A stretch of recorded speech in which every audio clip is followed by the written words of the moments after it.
My name is Aria. I am 28 years old. 3 months ago, I sat in a freezing glass-walled office and slid a lottery ticket worth $4.2 million across a mahogany desk. I was handing a fortune over to a corporate CEO, a man who already had more money than he could spend in 10 lifetimes. I did not do it out of generosity. I did it because my own older brother Leo snatched that winning ticket right off my desk and tried to claim it as his own. My parents backed him up. They told me I was young and single, that Leo needed the funds to rebuild our father's bankrupt auto shop. They looked at me, their daughter, and decided my future was the acceptable price to pay for my brother's redemption. I let them think they had won. I let Leo hire a cheap lawyer and gloat about his new millionaire status. He had no idea the ticket he stole was purchased with company funds. He had no idea I was sitting in that CEO's office, handing over the only physical evidence that proved the corporation owned every single penny. Before I tell you exactly how I built a legal trap that left my brother drowning in hundreds of thousands of dollars of debt, please take a second to like and subscribe to Sophie Tells Stories. Drop a comment right now telling me your age, where you are watching from, and what time it is there. Have you ever held a piece of paper that could change your entire bloodline, only to realize the nightmare had not even started yet? If money has ever torn your family apart, you will want to hear every word of this. Let me take you back to a blistering Tuesday morning in El Paso, the kind of day where the Chihuahuan desert wind carries a fine layer of grit that coats your teeth and the heat bakes the asphalt on Interstate 10 until the air shimmers. I worked as an operations coordinator at Sun City Freight. My desk sat in the center of a chaotic dispatch room where radio squawked non-stop with updates from truck drivers hauling cargo across the border.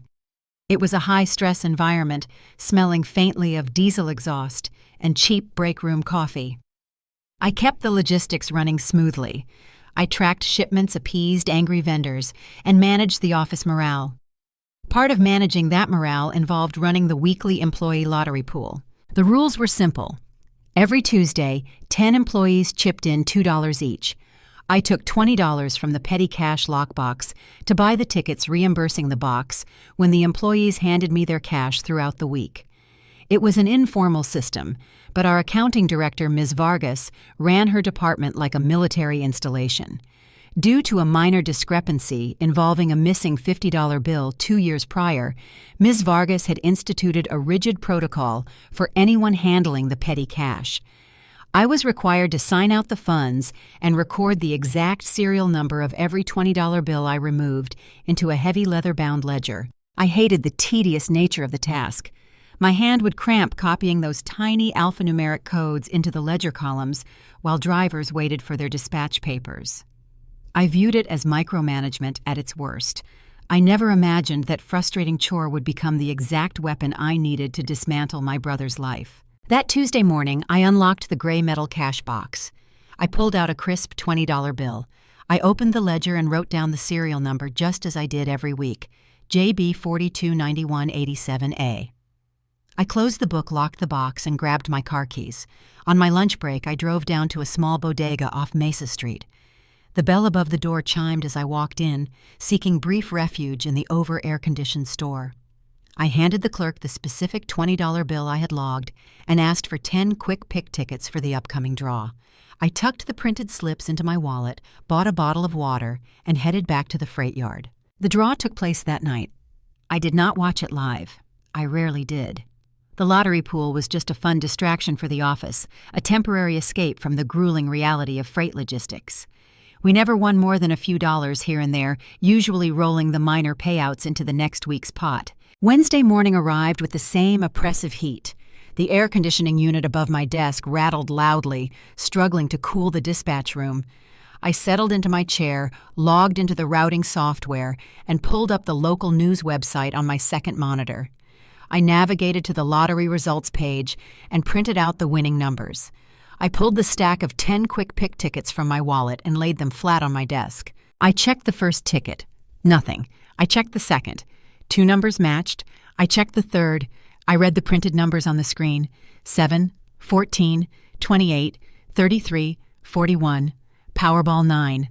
I looked down at the third ticket in my stack. 7, 14, 28, 33, 41. Powerball 9. My lungs forgot how to draw air. I stared at the slip of paper. The numbers did not change. The ink did not rearrange itself into a losing combination. I picked up the printout. I looked at the ticket again. The digits were identical. The estimated jackpot listed on the website was $4.2 million. My hand began to shake. I bumped my elbow against my desk. My ceramic mug tipped over, sending a wave of lukewarm brown coffee across my desk calendar, pooling over the Tuesday square. I did not grab a napkin. I did not move to clean it up. I just sat there gripping a piece of paper that represented a monumental shift in my reality. $4.2 million. It was enough to wipe out my student loans. It was enough to buy a house in the foothills of the Franklin Mountains.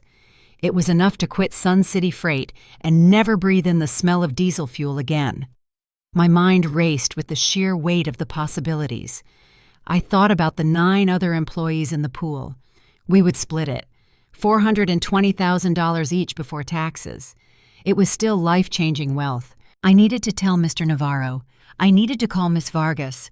I needed to secure the ticket in the company's safe until we could organize the claim. I reached for my desk phone, my fingers slipping on the plastic receiver. Before I could dial the extension, the heavy glass door to the dispatch office swung open. The hinges groaned, announcing a visitor. I looked up, expecting to see a driver looking for a manifest. Instead, I saw my older brother. Leo stood in the doorway. He wore a faded denim jacket despite the desert heat. He looked exhausted. His shoulders slumped under an invisible weight. The familiar scent of stale beer and motor oil drifted across the room, masking the smell of the spilled coffee. He had dark circles under his eyes and a tense, frantic energy radiating from his posture. Leo had lost his independent auto shop to foreclosure 3 months ago. It was a failure that haunted our family, casting a long shadow over every conversation. Our father had started that garage. Leo was supposed to expand it. Instead, he lost the property to the bank, leaving him bitter and drowning in high-interest bridge loans. He walked toward my desk, his boots heavy on the linoleum floor. I quickly placed a shipping invoice over the winning ticket, trying to hide my shaking hands. I was not ready to share this news. I was not ready to process the reality of the money, and I certainly was not ready to involve Leo. He stopped in front of my desk and looked down at me. The tension in the room thickened thick enough to choke on. The rattling air conditioner suddenly sounded very far away. He did not say hello. He did not ask how my morning was going. He just stared at the spilled coffee dripping off the edge of my desk, and I knew instantly that my nightmare was just beginning. I stared at Leo as he stood in the doorway of the dispatch office. He did not look like a man dropping by to say hello to his younger sister. He looked like a man being hunted. His boots left faint, dusty tracks on the linoleum. He wore a faded denim jacket that looked far too heavy for the brutal El Paso heat outside. Beneath it, his T-shirt was stained around the collar. The smell reached me before he even spoke, a sharp, bitter mixture of stale beer, old motor oil, and the sour scent of unwashed panic. I kept my hand resting casually over the shipping invoice that concealed the lottery ticket. My heart hammered against my ribs, echoing in my ears, but I forced my posture to remain relaxed. Leo approached my desk, his eyes darting around the room. The dispatch office was relatively quiet, with most of the drivers out in the yard loading their trailers. The rattling air conditioning unit labored overhead, spitting out tepid air that did little to cut the stifling heat. "I need a favor," he said. His voice was raspy, carrying a tremor he tried hard to suppress. I looked at his hands. His knuckles were smeared with grease that no amount of scrubbing could fully remove. Those hands used to rebuild transmissions and tune engines with a precision that made our father proud. Our dad opened that independent auto shop back in the late 90s, pouring his blood and sweat into the concrete floors. When he retired, he handed the keys to Leo, trusting him to carry the legacy forward. Instead, Leo took out a series of predatory bridge loans to fund a flashy, unnecessary expansion. When the market dipped and the customers slowed down, the interest rates devoured him. The bank foreclosed on the property 3 months ago. The loss did not just bankrupt Leo, it shattered our family dynamic, turning every Sunday dinner into a silent mourning period for a garage that no longer belonged to us. "I cannot do any more favors, Leo," I said, keeping my tone low. "I am at work. I just need $3,000, he pleaded, leaning closer. He braced his dirty hands on the edge of my desk. The smell of stale alcohol grew sharper. Just 3,000 Aria. It is a bridge payment. If I do not hand them a cashier's check by tomorrow morning, they are going to repossess my truck. How am I supposed to drive out to Las Cruces to see my son if I do not have a truck? I felt a sharp pang of pity mixed with deep, exhausting frustration. He always used his son as a shield, weaponizing my nephew to extract pity. But the reality was stark and unforgiving. I do not have $3,000, I replied, enunciating every word. I make $50,000 a year. I have my own rent, my own car payment, and my own student loans. I cannot keep bailing you out every time your lenders come knocking. I am not asking for a bailout. I am asking for a loan. He snapped, his desperation turning into defensive anger. I am putting together a new business plan. I have an investor lined up. I just need to survive this week. There is no investor, Leo. I pushed back, my voice rising, despite my efforts to keep the conversation quiet. You owe money to loan sharks. You lost Dad's shop because you refused to look at the actual accounting. I cannot fix this for you. I do not have the cash. His face flushed a dark, angry red. The vulnerability in his posture vanished, replaced by the bitter resentment he carried like a shield.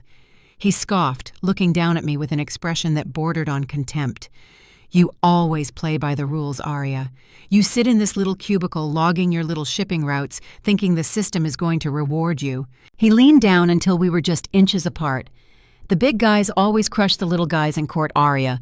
You have to take what is yours. Nobody is going to hand it to you. I felt a surge of hot, unfiltered anger. I pushed my chair back abruptly, the plastic wheels snagging on the edge of the floor mat. I stood up to meet his height, intending to point him straight toward the exit. In my sudden movement, my hip bumped the corner of the heavy wooden desk. The impact jolted the surface. A tall, unsteady stack of unfiled shipping invoices and bill of lading documents tipped over. Dozens of white and yellow carbon copy pages slid off the edge, cascading onto the floor in a chaotic flutter of paper. Damn it, I muttered, dropping to my knees to gather the scattered documents. I scrambled to collect the papers, my hands moving quickly over the dusty linoleum. For 3 seconds, my attention was entirely diverted from the top of my desk. I focused on stacking the invoices, my mind still racing with the adrenaline of our argument. Up above, Leo did not move to help me. He stood frozen by the desk. When the stack of invoices had fallen, the single sheet of paper I had used to cover the lottery ticket slid away. The ticket lay fully exposed on the fake wood laminate. Right next to it sat my second computer monitor displaying the local news webpage with the winning numbers printed in bold black text. Right beside the keyboard sat the printed confirmation sheet I had generated just minutes prior. Leo knew my routine. He had mocked me for it in the past. He knew I ran the office lottery pool every Tuesday. He knew I kept the tickets on my desk. From my position on the floor, I grabbed the last yellow manifest and started to stand up. As my head cleared the edge of the desk, I saw Leo staring down. His eyes were wide, darting frantically between the glowing computer screen and the small slip of paper resting near my spilled coffee. I watched the realization hit him. The physical transformation was instantaneous. The defeated, desperate slump of his shoulders vanished. A raw, electric jolt of opportunistic greed rewired his entire posture. Leo. I warned, my voice catching in my throat. It happened in a fraction of a second. He did not hesitate. He did not pause to consider the morality of the action or the irreversible damage he was about to inflict on his own sister. He operated on pure, blind survival instinct. His hand shot out. His grease-stained fingers snatched the lottery ticket off the desk. In one fluid motion, he shoved the piece of paper deep into the interior pocket of his heavy denim jacket. "What are you doing?" I gasped, my brain failing to process the visual information. Leo did not answer. He took 2 rapid steps backward, his chest heaving. He looked at me, a wild, cornered look flashing across his face, and then he spun on his heel. He sprinted toward the glass door of the dispatch office. He hit the push bar with his shoulder, sending the heavy door flying open. The hinges screamed in protest. I stayed on my knees, clutching a stack of shipping invoices against my chest. I did not jump up. I did not scream for the yard workers to stop him. I did not launch into a heroic cinematic chase across the freight lot. I remained paralyzed on the dusty floor. My nervous system essentially shut down, flooded by an incomprehensible wave of shock. The glass door swung shut, the hydraulic mechanism hissing until the latch clicked into place. The rattling air conditioner hummed above me, indifferent to the fact that my life had just been fractured. My own brother, the boy who used to help me fix the chain on my bicycle, the man who sat beside me at the dinner table every Thanksgiving, had just looked me in the face and stolen my future. I knelt there in the quiet office, listening to the roar of a truck engine starting out in the yard, unable to move a single muscle as the sheer, terrifying absurdity of the betrayal took root in my mind. I stumbled out of the dispatch office and practically fell into the driver's seat of my sedan. The interior of the car was a furnace. The steering wheel burned my palms, but I did not care. I jammed the key into the ignition and threw the car into drive. I needed air. I needed space to process the terrifying reality that my own flesh and blood had just robbed me. I drove away from the freight yard, my tires squealing against the hot asphalt. I did not have a destination in mind at first. I just drove, letting muscle memory guide me through the El Paso traffic until I found myself winding up the steep, curving road of Scenic Drive. I pulled over onto a gravel shoulder, overlooking the edge of the Franklin Mountains.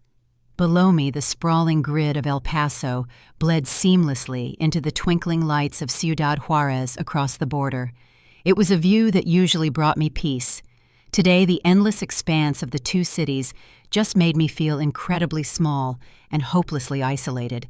The desert heat radiated through the windshield, suffocating and relentless. I picked up my phone with shaking hands and dialed Leo. The call went straight to voicemail. I ended it and dialed again. The phone rang 3 times and went to voicemail.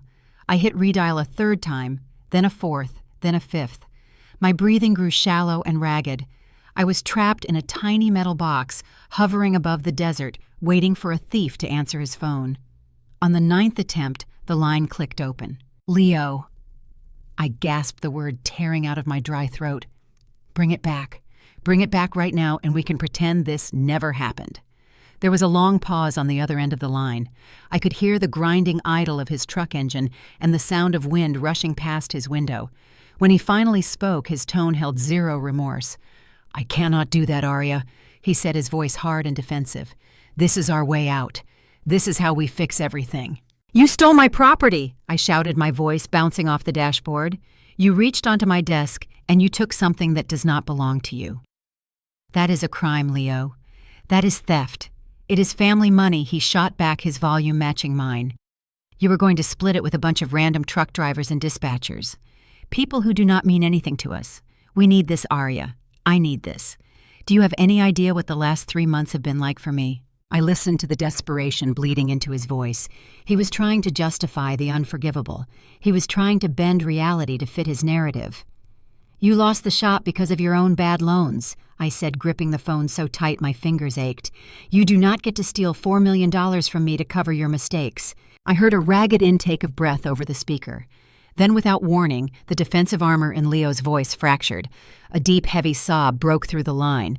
It was not a manipulative tactic. It was genuine, raw anguish. Do you know what Dad looked like the day the bank sent the marshals to chain the garage doors? Leo wept, his voice thick with unadulterated shame. Do you have any idea what it felt like to stand in that driveway and watch them put a padlock on 30 years of his sweat and blood? He looked at me, Aria. He looked at me like I had hollowed out his chest. I ruined his legacy. I ruined the only thing he ever built. Leo cried loud and heavy, gasping for air. I am a drowning man, Aria. I am drowning, and this piece of paper is a raft. I can buy the shop back. I can buy the exact same lot on Alameda Avenue. I can put his name back on the sign. I can make it right. Listening to his broken apologies, my mind snapped back to a vivid memory from 10 years ago. I was 18, sitting on a greasy stool in the corner of that exact auto shop, waiting for Dad to finish a brake alignment so he could drive me home. The garage smelled like hand cleaner, burnt rubber, and strong black coffee. Leo was 22 at the time. I watched him walk over to the small gray cash register near the office door. He glanced around, assuming nobody was looking, and slipped a crisp $100 bill from the drawer into his jeans pocket. 10 minutes later, Dad went to count the drawer for the afternoon deposit. He realized it was short. He looked at Leo. Leo looked down at his boots, his face flushed with guilt. Dad did not yell. He did not demand the money back. He just rubbed the back of his neck, pulled a $100 bill from his own wallet, and put it in the register. He told the bookkeeper he had miscounted earlier. Dad knew Leo took it, but he took the blame to protect his son. He enabled the behavior. He watered the seed of entitlement that grew inside my brother. Our parents had spent decades cushioning Leo from the consequences of his own actions, teaching him that his mistakes would always be subsidized by someone else. Leo was not born a pure calculating villain. He was a product of endless second chances. His entitlement was a lifelong disease nurtured by the people who loved him most. The memory faded, bringing me back to the suffocating heat of my sedan. Leo was still crying on the phone, begging me to understand his pain, begging me to let him play the hero with money he stole from my desk. "I do not care about the shop," I screamed into the receiver. My chest heaved as I gasped for air. "I do not care about your guilt, Leo. You are a coward." I did not deliver a stoic, perfectly crafted monologue. I did not sound like a tough, unbothered protagonist.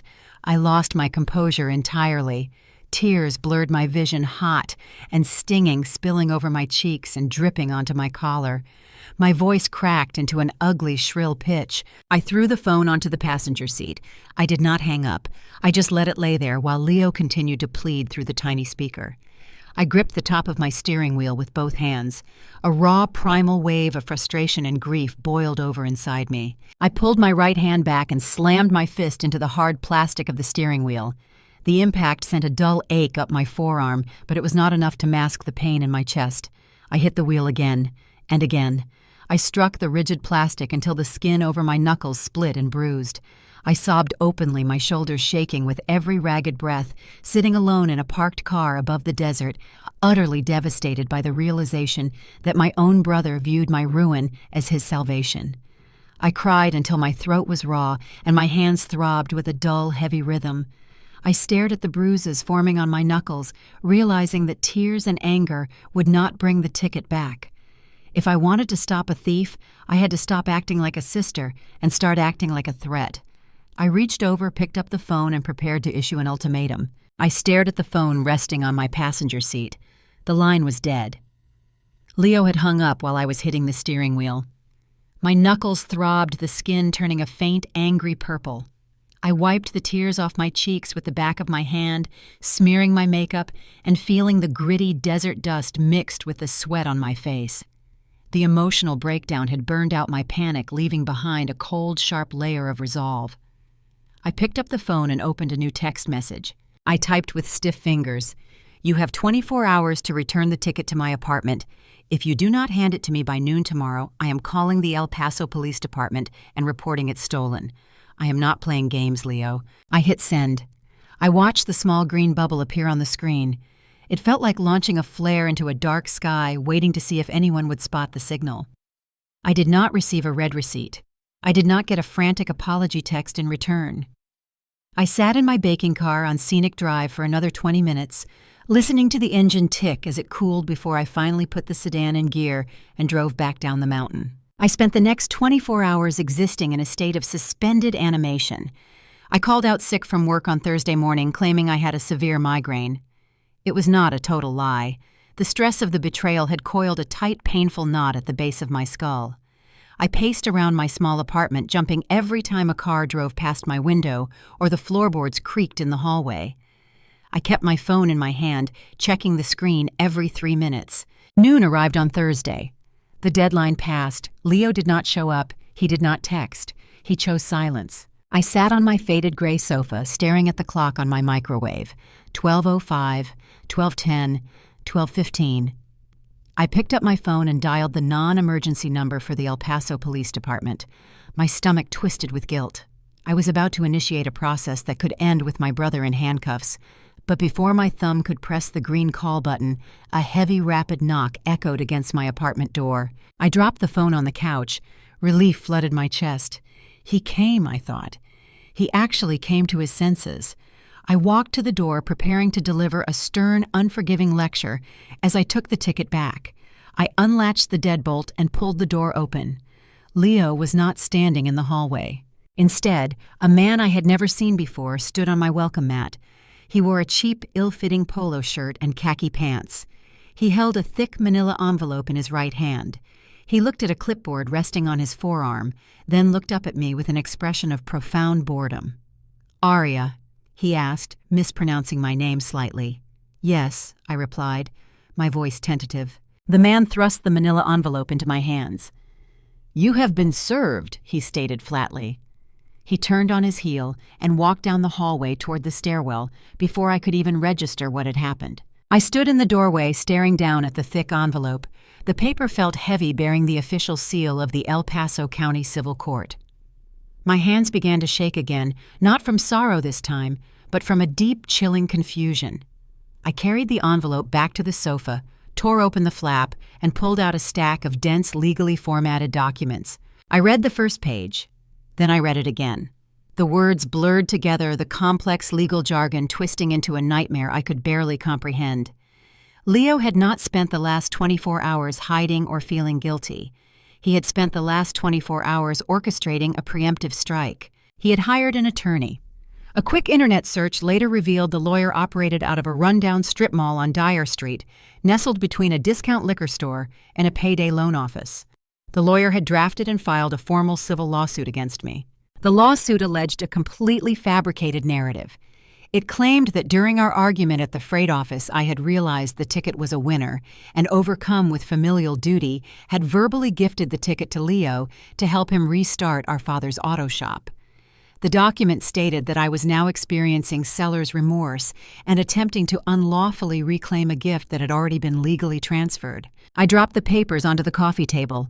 I could not breathe. The sheer audacity of the lie was suffocating. He had weaponized the legal system to construct an alternate reality. By filing the civil suit, Leo had initiated an injunction. The lawsuit formally established a documented legal dispute over the ownership of the asset. This maneuver triggered an automatic hold at the Texas Lottery Commission. The payout for the $4.2 million jackpot was now officially frozen in a state escrow account. Neither of us could touch a single dime until a judge issued a final ruling on the rightful ownership of the ticket. I felt sick. The walls of my apartment seemed to press inward. I grabbed my car keys and my purse, needing to get out of the suffocating space. I drove blindly, ending up at Chico's Tacos on Alameda Avenue, a local institution, with bright neon lights and the smell of fried tortillas and sharp green salsa lingering in the air. It was a place I usually associated with late-night comfort food after long shifts, but today the familiar environment offered no solace. I sat in a plastic booth in the corner, a cardboard boat of rolled tacos soaking in tomato broth sitting untouched in front of me. I uncreased the court summons and laid it flat on the sticky table. I read through the allegations again, the blatant perjury printed in stark black ink. This was not a problem I could fix with a shouting match or a swift police report. By preemptively filing a civil suit, Leo had deliberately plunged us into a legal swamp. I knew enough about the justice system to understand the gravity of the situation. Civil disputes over high-value assets like a winning lottery ticket did not get resolved in a weekend. There was no quick cinematic trial where a judge banged a gavel and handed me a check on a Friday afternoon. This lawsuit meant months of agonizing bureaucratic warfare. It meant formal discovery periods, grueling depositions, mediation sessions, and endless delays orchestrated by an attorney who got paid by the hour. It meant hiring my own lawyer, paying exorbitant retainer fees that I could not afford, and exposing my entire financial history to a court-appointed auditor. Leo knew I did not have the resources for a protracted legal battle. He knew I lived paycheck to paycheck. His strategy was brutal and transparent. He intended to trap the money in escrow and use the slow grinding machinery of the civil court system to financially starve me into submission. He assumed I would eventually run out of money to pay legal fees and be forced to offer him a massive settlement just to make the nightmare end. I stared at the crumpled legal documents resting next to my untouched lunch. The noise of the busy restaurant faded into a dull roar. The reality of the timeline stretched out before me, a long, dark tunnel filled with legal bills and familial betrayal. I was buckling up for a prolonged, agonizing war against my own flesh and blood, a war where the prize was trapped behind red tape and the weapons were perjury and attrition. I folded the summons, shoved it into my purse, and walked out into the blinding afternoon sun, realizing the true cost of this ticket had nothing to do with the numbers printed on it. The real cost was going to be extracted from my sanity, and the collection process had just begun. The court summons sat on my kitchen counter like an unexploded bomb for the remainder of the weekend.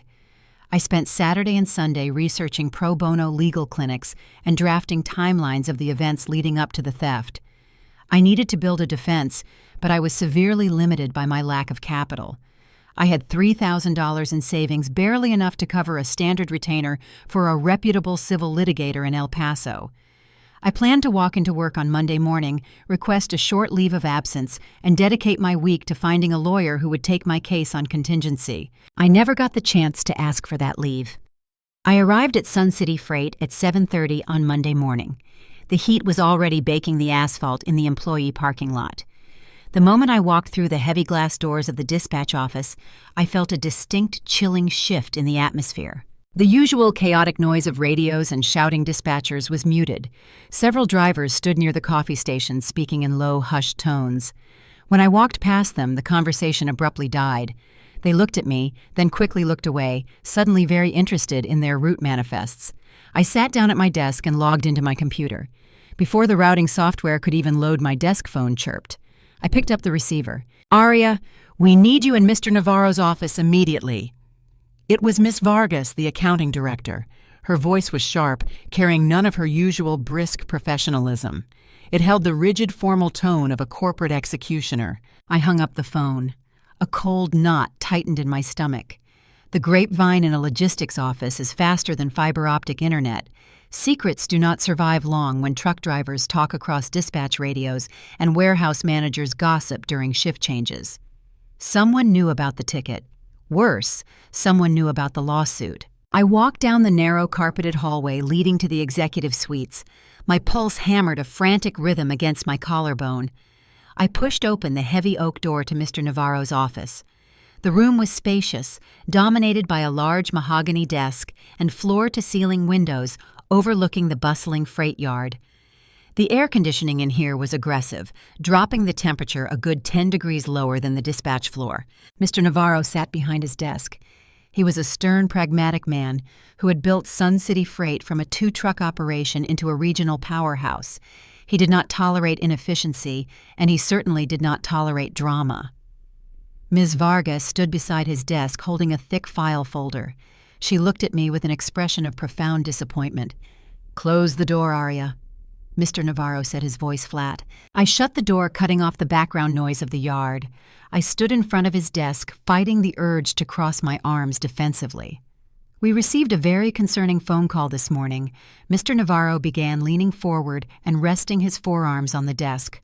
"A legal representative contacting our Human Resources Department to verify your employment status and request character references.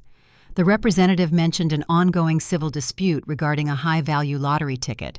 I felt the blood drain from my face. Leo's sleazy attorney was already moving, actively digging into my life to build their fabricated case, and in doing so, he had dragged my employer directly into the crossfire. "Mr. Navarro, I can explain." I started, my voice wavering. "It is a family dispute. My brother filed a fraudulent lawsuit. It has nothing to do with the company." "It has everything to do with the company," Ms. Vargas interrupted, her tone cutting through my defense. "Upon receiving that phone call, I initiated an immediate audit of the dispatch petty cash lockbox you manage." She opened the file folder and pulled out a photocopy of the leather-bound ledger I updated every week. She placed it on the desk, pointing a sharp manicured fingernail at the entry for the previous Tuesday.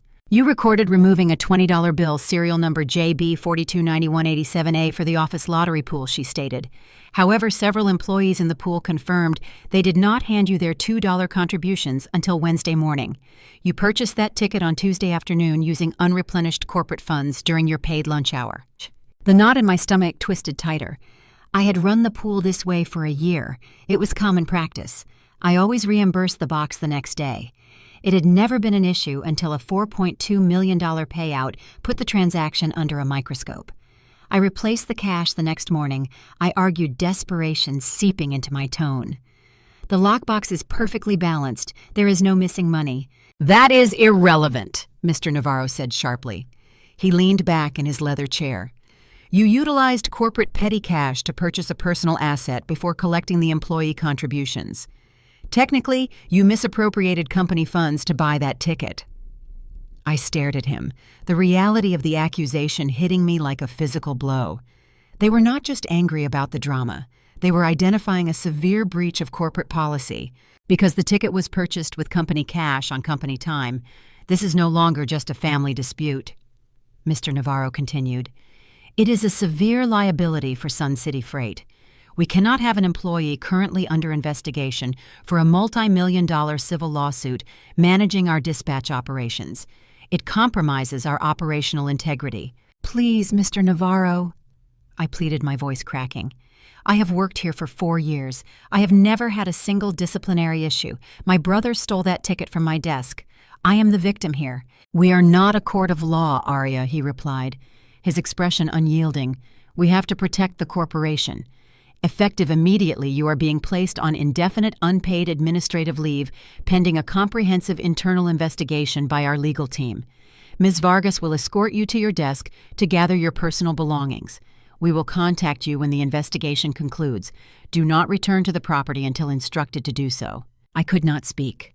The air in the office felt too thin to breathe.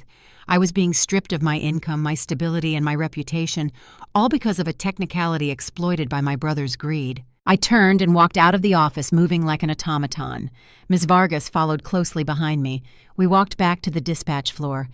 The drivers and coordinators who had been gossiping earlier were now entirely silent, watching me pack my coffee mug, my desk calendar, and a few framed photos into a cardboard box. The humiliation burned hot in my cheeks. I felt like a criminal being paraded through the office. I carried the box out to my sedan, baking in the morning sun. I threw the box into the passenger seat, slammed the door shut, and collapsed behind the steering wheel. The adrenaline that had sustained me through the meeting evaporated, leaving behind a cold, crushing wave of panic. I rested my forehead against the hot steering wheel. I could not hold it back anymore. I scrambled out of the car, practically running back toward the main building, bypassing the dispatch entrance, and ducking into the external employee restroom near the loading docks. I locked the heavy metal door behind me, leaning my back against the cool tile wall. The bathroom smelled of industrial cleaner and cheap floral air freshener. I slid down the wall until I hit the linoleum floor. I pulled my knees to my chest and began to hyperventilate. The injustice of the situation was absolute and suffocating. Leo had stolen my future, and his preemptive strike had now triggered a chain reaction that was destroying my present. I was facing total bankruptcy. I had no income to pay my rent, let alone hire a civil litigator to fight the lawsuit. I was staring down potential criminal charges if Sun City Freight decided to escalate the misappropriation of petty cash to the authorities. My career was in ruins, and somewhere across town, Leo was likely sitting in a diner drinking a beer, parading around like a future millionaire insulated by his sleazy lawyer and his fabricated narrative. He was using the legal system to choke me out, and it was working flawlessly. I grabbed the edge of the sink, pulling myself up from the floor. My hands trembled violently. I turned on the faucet, letting the water run cold. I cupped my hands, splashing the freezing water over my face, soaking my collar. I stared at my reflection in the cheap, scratched mirror above the sink. My eyes were red and swollen, my skin pale. I looked like a woman who had just lost everything. I grabbed a rough brown paper towel from the dispenser and dried my face. The cold water shocked my system, forcing my breathing to slow down. I realized that crying in an industrial bathroom was not going to pay my rent, and it certainly was not going to defeat Leo's lawyer. I needed help. I needed allies. I needed the people who had taught me right from wrong to step in and stop this madness. I threw the paper towel in the trash can, squared my shoulders, and unlocked the bathroom door. I was driving to the lower valley. I was going to my parents' house, fully expecting them to demand Leo drop the lawsuit and return the ticket. I had no idea I was walking directly into a trap. I drove toward the lower valley, navigating the familiar stretches of Interstate 10 as the late afternoon sun cast long, harsh shadows across the desert landscape. My parents lived in a modest, single-story brick house on a quiet residential street off Yarborough Drive.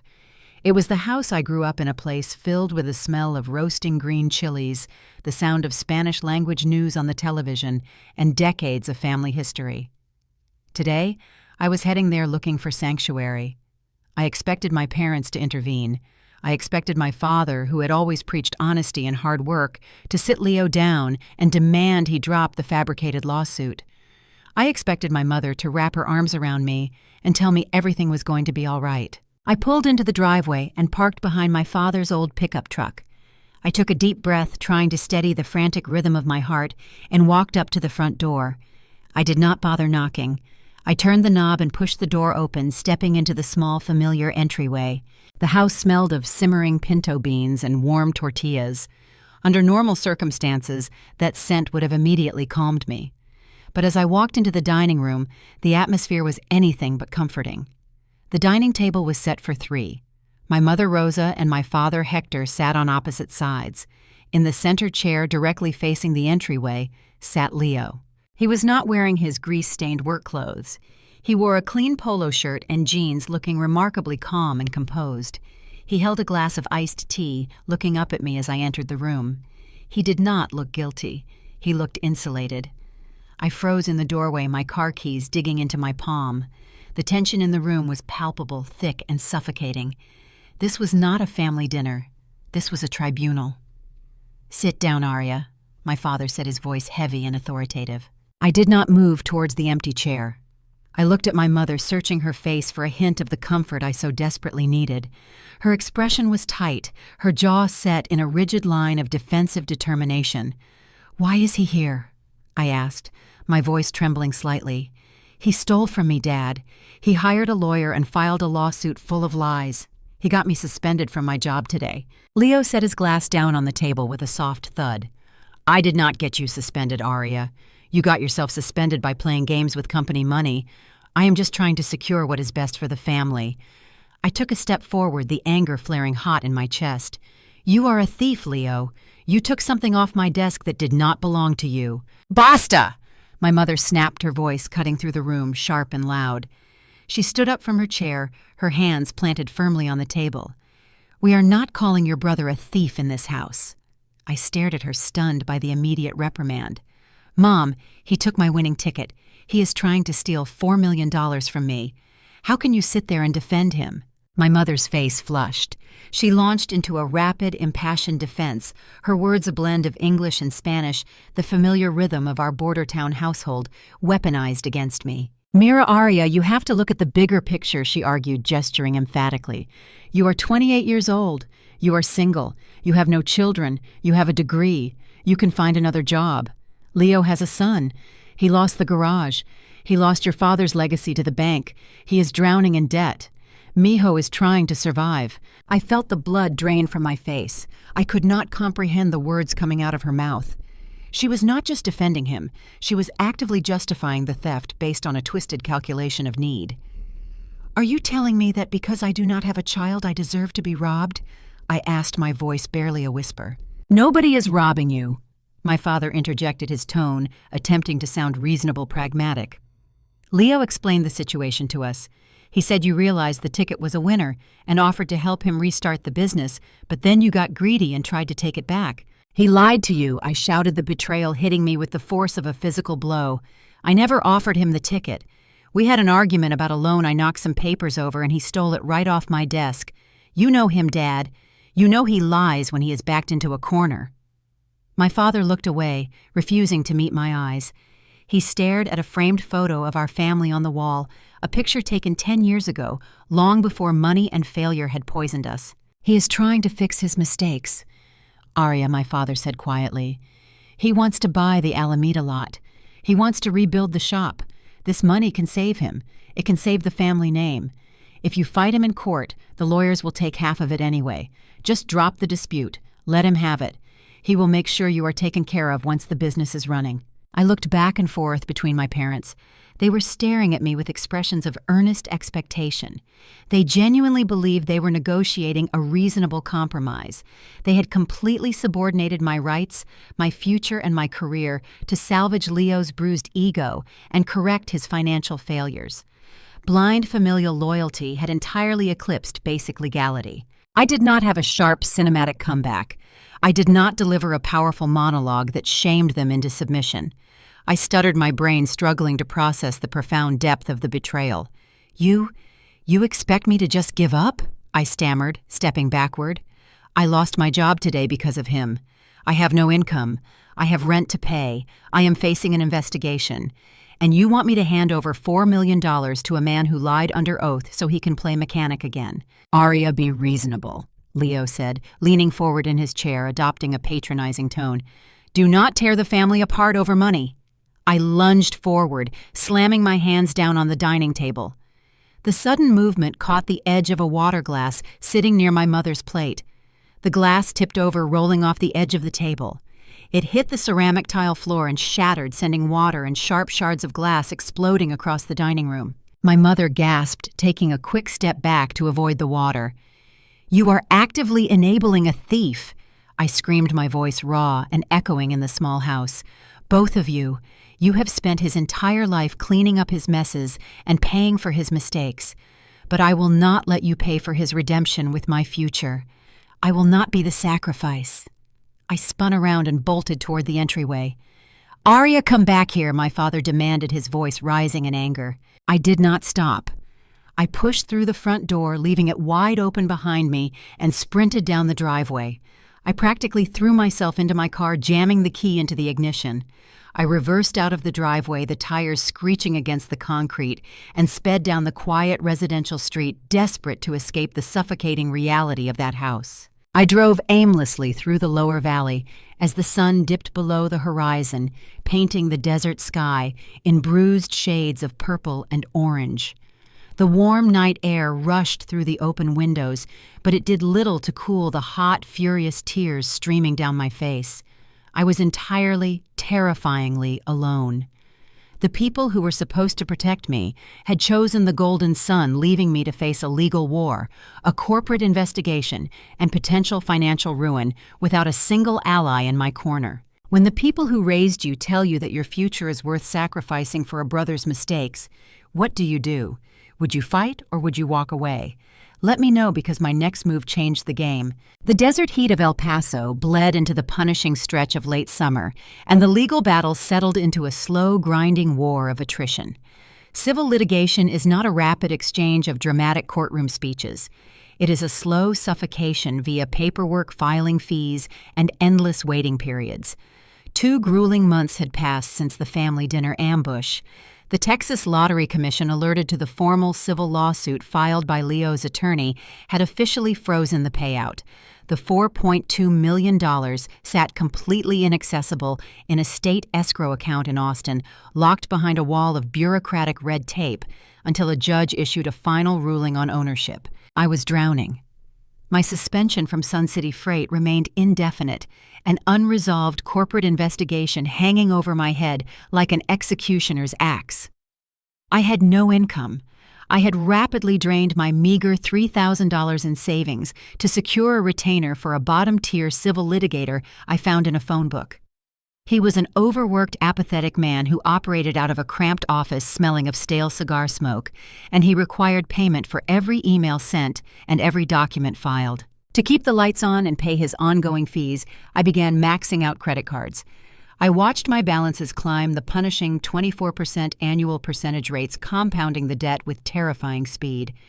Every time the mail carrier dropped a stack of envelopes into my box, my stomach churned. It was 2:00 on a Tuesday morning. I sat at my small kitchen table, the harsh fluorescent light above casting long, stark shadows across the linoleum. The table was covered in legal summons, past due notices, and intimidating letters drafted by Leo's attorney requesting endless delays and extensions for discovery. I was eating a piece of cold, dry toast, the only food I could stomach, staring at a credit card statement showing a balance near my maximum limit. The strategy was brutally transparent. Leo and his lawyer were not trying to win on the merits of their fabricated story. They knew a prolonged trial would expose the inconsistencies in his perjury. Their true strategy was to financially starve me into submission.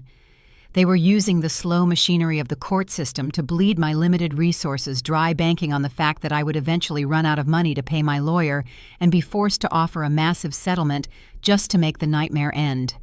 He was counting on my financial desperation to force a surrender. I set the half-eaten toast on a napkin. I picked up a red pen and circled the mounting legal fees on the latest invoice from my attorney. The numbers were staggering. If I continued fighting this traditional battle of attrition, I would be bankrupt before we ever saw the inside of a courtroom. I needed to shift the paradigm. I needed to change the battlefield entirely. I pulled my laptop toward me and opened my email client. I drafted a formal request for a mediation meeting, addressing it directly to Leo's attorney, copying my own apathetic lawyer. I requested a sit-down the following afternoon to discuss a potential resolution to the dispute. I hit send, knowing the request would be viewed as a signal of surrender. The meeting took place the next day at 3 p.m. in the cramped, overly air-conditioned conference room of my lawyer's office. The air smelled of old paper and dust. I sat on one side of a scarred wooden table.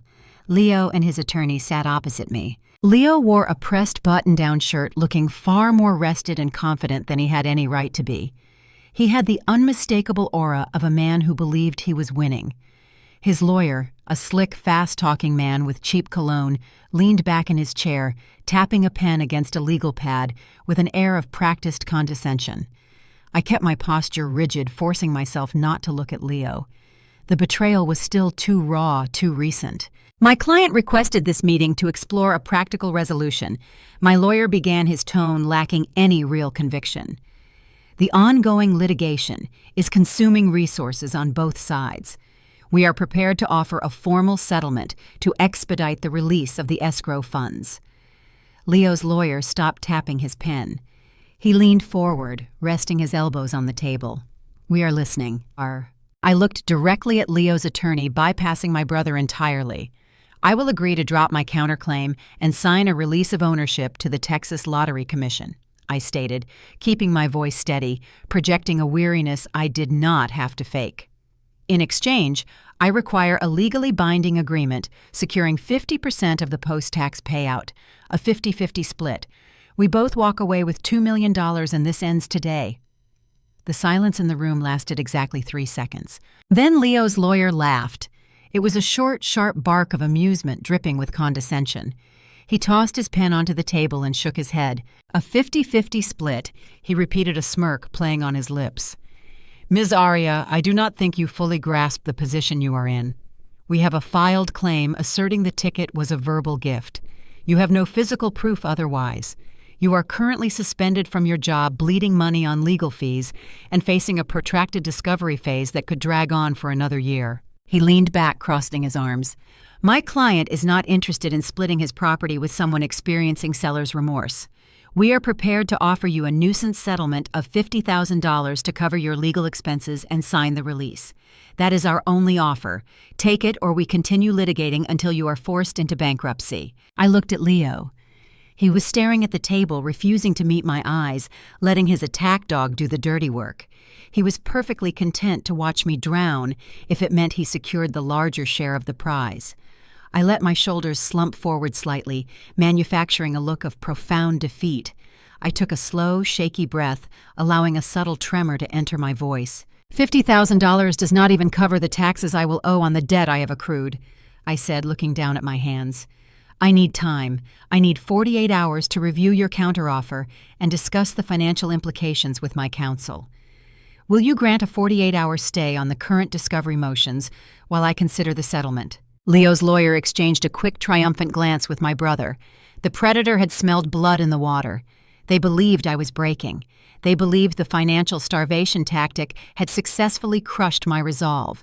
We can agree to a 48-hour stay on the filings, the lawyer conceded, his tone magnanimous, relishing the perceived victory. Take the time, Ms. Aria. Review your finances. I think you will find our offer is the most pragmatic path forward. I stood up, gathered my purse, and walked out of the conference room without saying another word. The moment the heavy wooden door clicked shut behind me, the manufactured posture of defeat vanished. I did not feel crushed. I felt a cold, sharp surge of adrenaline. The 50-50 settlement offer was a carefully constructed red herring.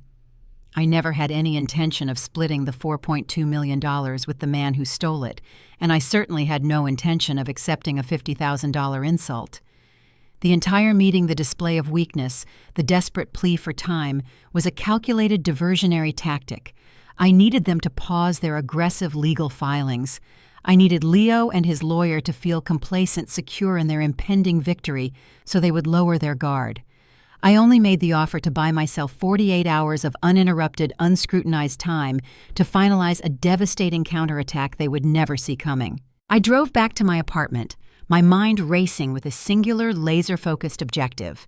I walked through the front door, bypassed the kitchen entirely, and went straight to my small desk in the corner of the living room. I wiped a stray tear of exhaustion from my cheek, pushing aside the mounting stack of credit card bills. I reached into my work bag and pulled out the thick, spiral-bound Sun City Freight Corporate Employee Handbook.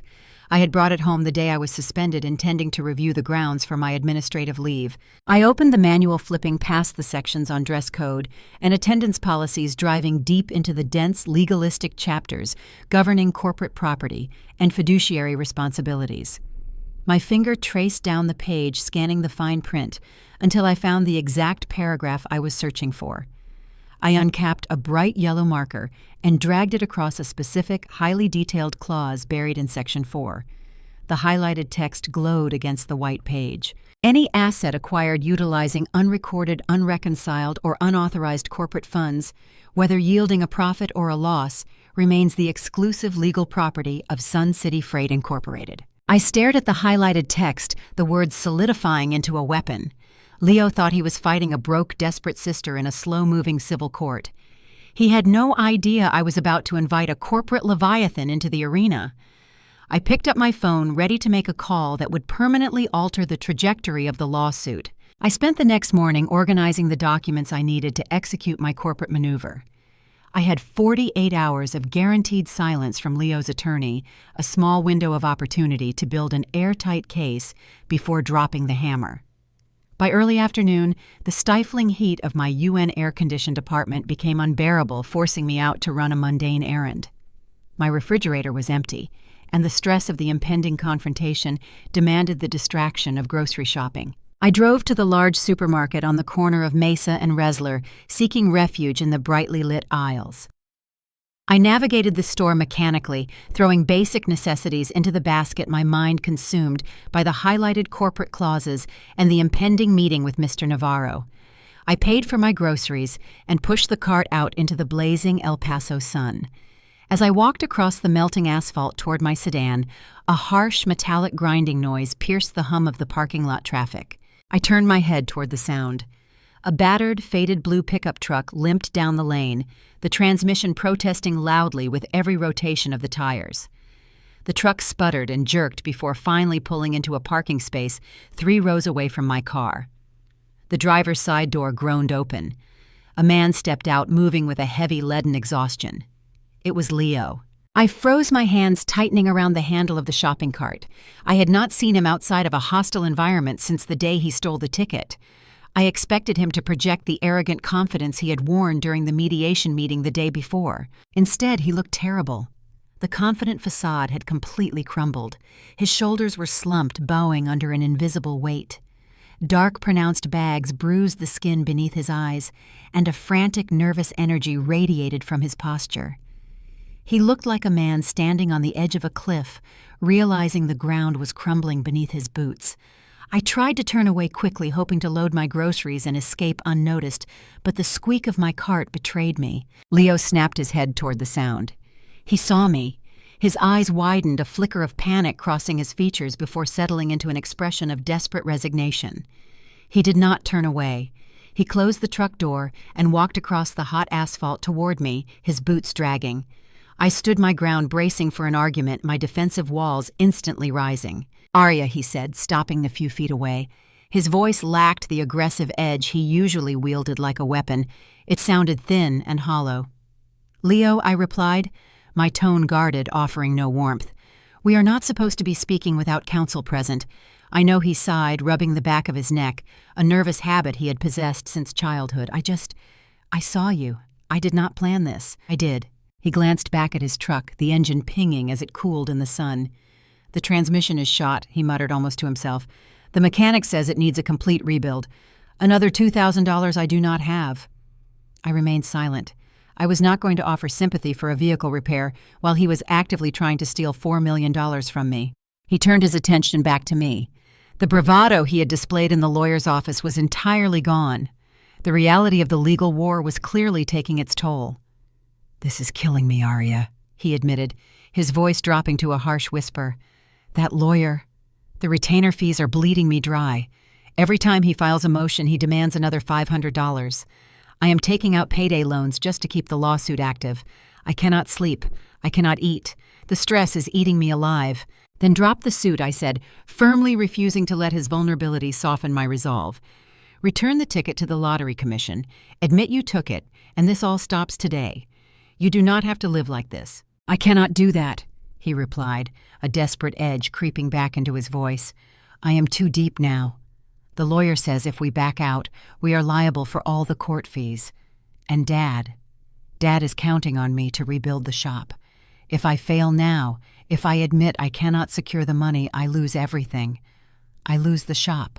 I lose my son's respect. I lose the family name. I have to see this through." I looked at him, searching for the arrogant thief who had snatched the ticket from my desk, but all I saw was a terrified man trapped in a prison of his own making, terrified of facing the consequences of his failure. Leo looked down at the hot asphalt.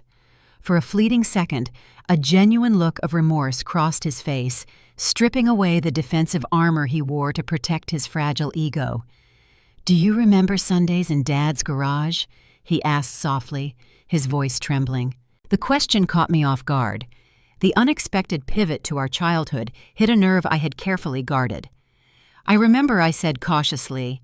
When the shop was closed to customers, he continued looking up at me with a sad, nostalgic smile. "Dad would let us sit on the rolling stools in the back bay. We would build those plastic model cars. You always insisted on painting yours bright red, even when the instructions said blue. We would sit there for hours getting glue on our fingers, arguing over who got to put the decals on." I felt a sharp, jagged pang of empathy pierce my chest. The memory was vivid and painfully clear.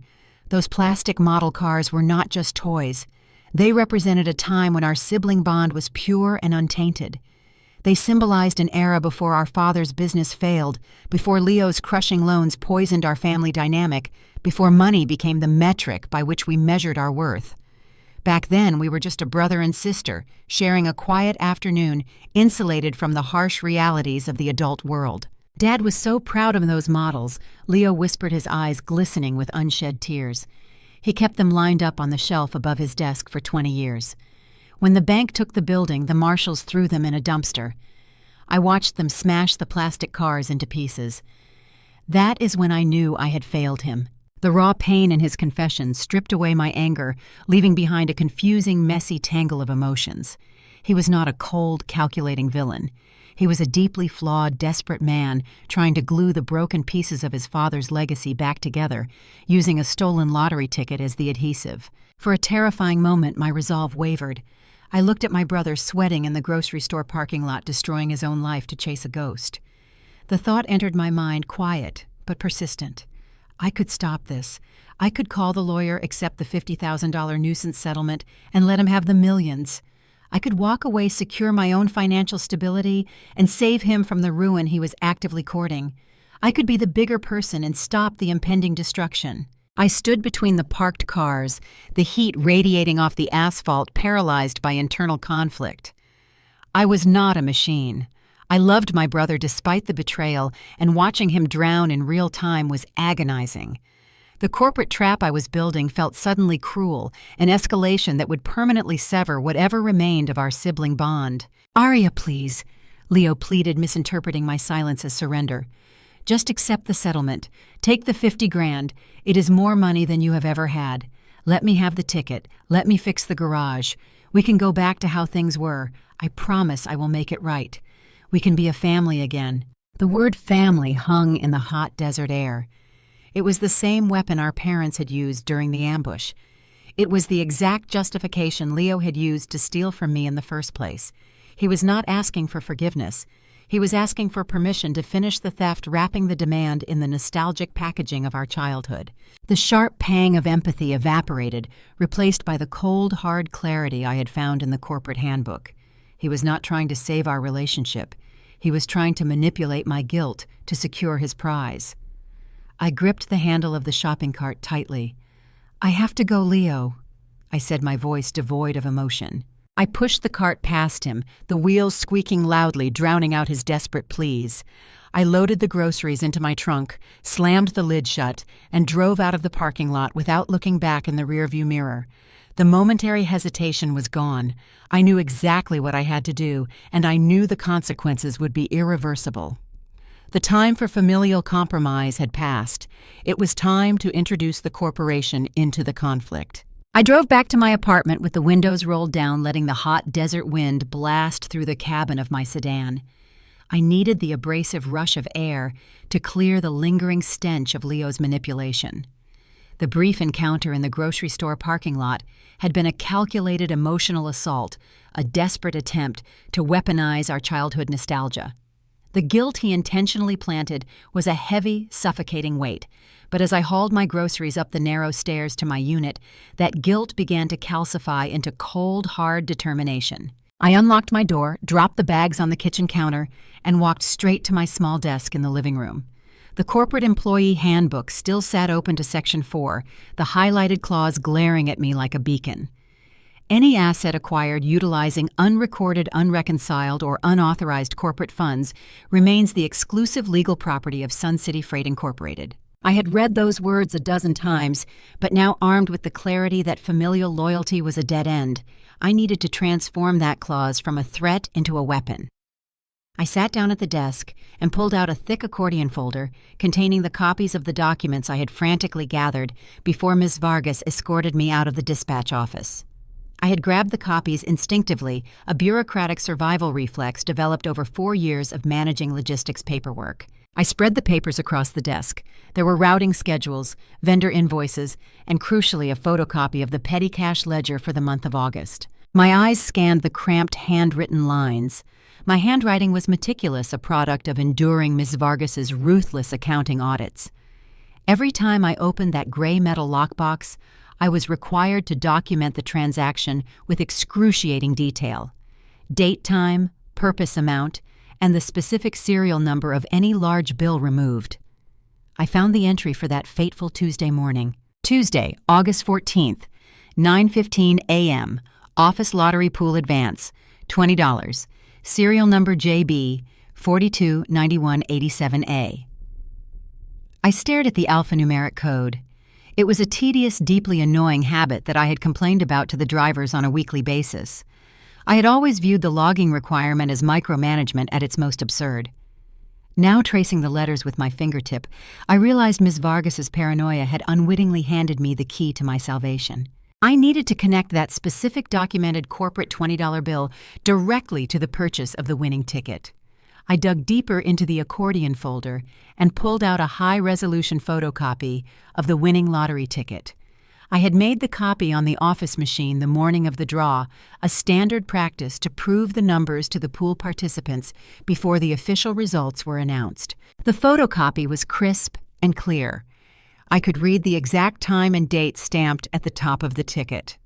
Tuesday, August 14th, 12:42 p.m. The timeline matched perfectly. I signed the corporate funds out at 9:15 in the morning. I purchased the ticket during my lunch hour at 12:42 in the afternoon. But a timeline was not enough to satisfy the ruthless legal standards of corporate property law. I needed irrefutable proof that the specific $20 bill logged in the corporate ledger was the exact same bill handed to the cashier at the bodega. I picked up my cell phone and dialed the number for the small grocery store off Mesa Street. The owner, a pragmatic man named Hector, answered on the second ring. "Hector," I said, keeping my voice steady and professional. "This is Aria from Sun City Freight. I buy the office lottery tickets from you every Tuesday." "I remember you," Aria Hector replied, his tone cautious. "Congratulations on the big win. I heard the rumors." "There is a legal dispute regarding the purchase," I explained, cutting straight to the point. I urgently need a copy of your security camera footage from Tuesday, August 14th, specifically the camera positioned over the front register between 12:30 and 1 o'clock in the afternoon. I cannot just hand over security footage without a police report. Hector hesitated, the reluctance clear in his voice. I understand, Hector. I continued adopting the authoritative tone I used to negotiate with difficult freight vendors. However, this involves a corporate audit. If you review the footage and see me handing your cashier a $20 bill, I need you to confirm that transaction. I am not asking for the footage to be released publicly. I am asking you to secure the digital file and provide a formal notarized affidavit confirming the timestamp and the denomination of the currency used in the transaction. I will pay for the notary service and your time." There was a long pause on the other end of the line. I could hear the bell above his door chime as a customer entered. "I will review the hard drive," he finally conceded. "Give me 2 hours. If the camera caught the transaction clearly, I will have my manager draft the affidavit. You owe me big time for this, Aria." I hung up the phone and let out a long, shuddering breath. 2 hours later, Hector called back. The camera angle was perfect. The high-definition footage clearly showed me walking up to the register at 12:42. More importantly, it showed me handing the cashier a single crisp $20 bill. Hector confirmed his manager was drafting the affidavit and burning the video file onto an encrypted flash drive. I sat back in my chair, staring at the documents spread across my desk. The pieces of the puzzle locked together with devastating precision. I had the corporate ledger proving I removed a specific $20 bill from Sun City Freight's petty cash box. I had the time-stamped photocopy of the winning ticket proving it was purchased 3 hours later. I had the sworn affidavit and security footage proving a $20 bill was used for the transaction. And I had the corporate handbook explicitly stating that any asset acquired with unauthorized corporate funds belonged exclusively to the company. The technicality that Mr. Navarro and Miss Vargas had used to suspend me, the accusation that I had misappropriated company funds to buy the ticket before collecting the employee contributions, was no longer the instrument of my ruin. It was the foundation of my counterattack. Because I had not reimbursed the petty cash box until Wednesday morning, the ticket was purchased with corporate money on company time. It was not my ticket. And by the ironclad laws of corporate property, it certainly did not belong to Leo. The $4.2 million jackpot belonged entirely, legally, and irrefutably to Sun City Freight Incorporated. I gathered the documents, placing the ledger copy, the ticket photocopy, and the highlighted handbook page into a pristine manila envelope. I felt a surge of cold, clinical adrenaline. The desperate, panicked sister who had cried in her car on Scenic Drive was gone. The internal conflict that had paralyzed me in the grocery store parking lot had evaporated. Leo believed he was fighting a vulnerable, isolated woman who lacked the financial resources to sustain a protracted civil lawsuit. He thought his sleazy strip mall attorney could bully me into a cheap settlement by starving me out. He was relying on familial guilt and legal attrition to secure his unearned fortune. He had no idea I was about to bypass the civil court entirely. I was not going to fight my brother for the money. I was going to hand the entire asset over to a corporate leviathan that possessed the legal firepower to crush him without breaking a sweat.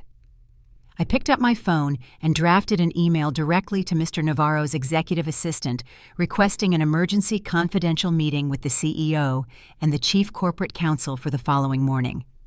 I hit send, grabbed my car keys to retrieve the flash drive from the bodega, and prepared to negotiate my surrender. I walked into the executive suite of Sun City Freight the next morning feeling nothing like the terrified employee who had been suspended just weeks prior. The air conditioning in the hallway was brutal, raising goosebumps on my arms, but I did not shiver. I carried a single slim manila envelope, the weight of its contents anchoring my resolve. My meeting was scheduled for 9 o'clock. The executive assistant did not offer me a seat in the waiting area. She simply nodded and buzzed me straight through the heavy double doors into the boardroom. The room was vast, dominated by a polished mahogany table that stretched almost the entire length of the space. Floor-to-ceiling windows offered a commanding view of the freight yard below, where diesel trucks crawled like ants across the sun-baked asphalt. Mr. Navarro sat at the head of the table. He wore a crisp, tailored suit, his expression guarded and severe. To his right sat a man I recognized from company-wide memos, but had never met personally. Arthur Vance, the chief corporate counsel for Sun City Freight. He possessed the sleek, predatory look of a lawyer who billed out at $1,000 an hour and never lost a contract dispute. To Navarro's left sat Ms. Vargas, her posture rigid, a thick file folder resting in front of her. "Sit down," Aria, Mr. Navarro instructed, gesturing to the chair at the opposite end of the long table. The distance between us was deliberate, a physical manifestation of power and authority. I pulled out the chair and sat. I did not slouch. I did not fold my hands in my lap. I placed the manila envelope flat on the table, centering it precisely in front of me. "We received your request for an emergency meeting." Mr. Vance began, his voice smooth and devoid of any underlying warmth. He leaned forward, steepling his fingers. "Given the nature of your current suspension and the ongoing internal investigation regarding the misappropriation of petty cash, this had better be a conversation regarding your formal resignation and an offer of restitution." I looked at the lawyer, holding his gaze without flinching.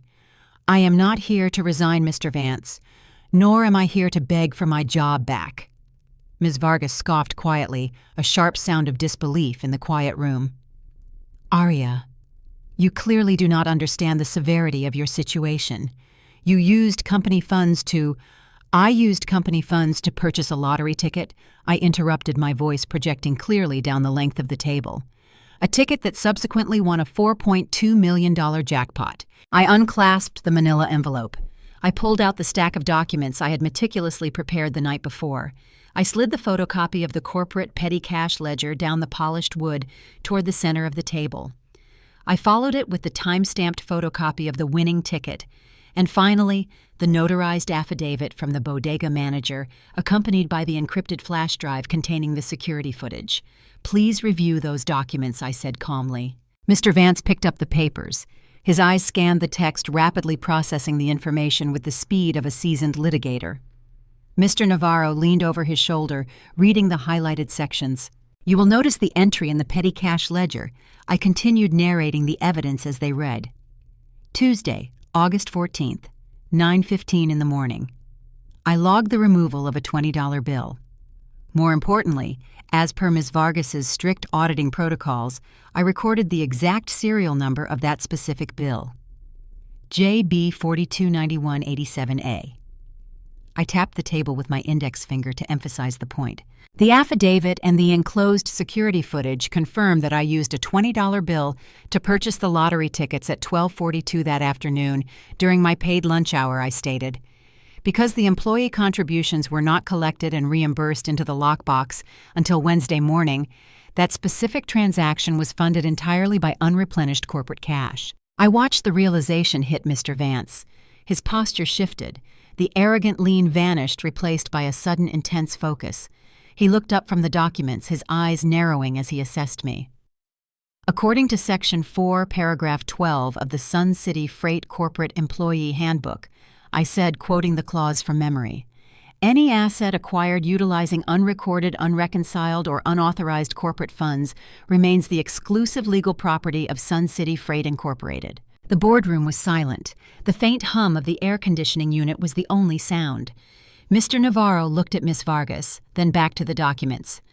"Are you telling me," he started, his voice losing its authoritative edge, "that the winning ticket legally belongs to this company?"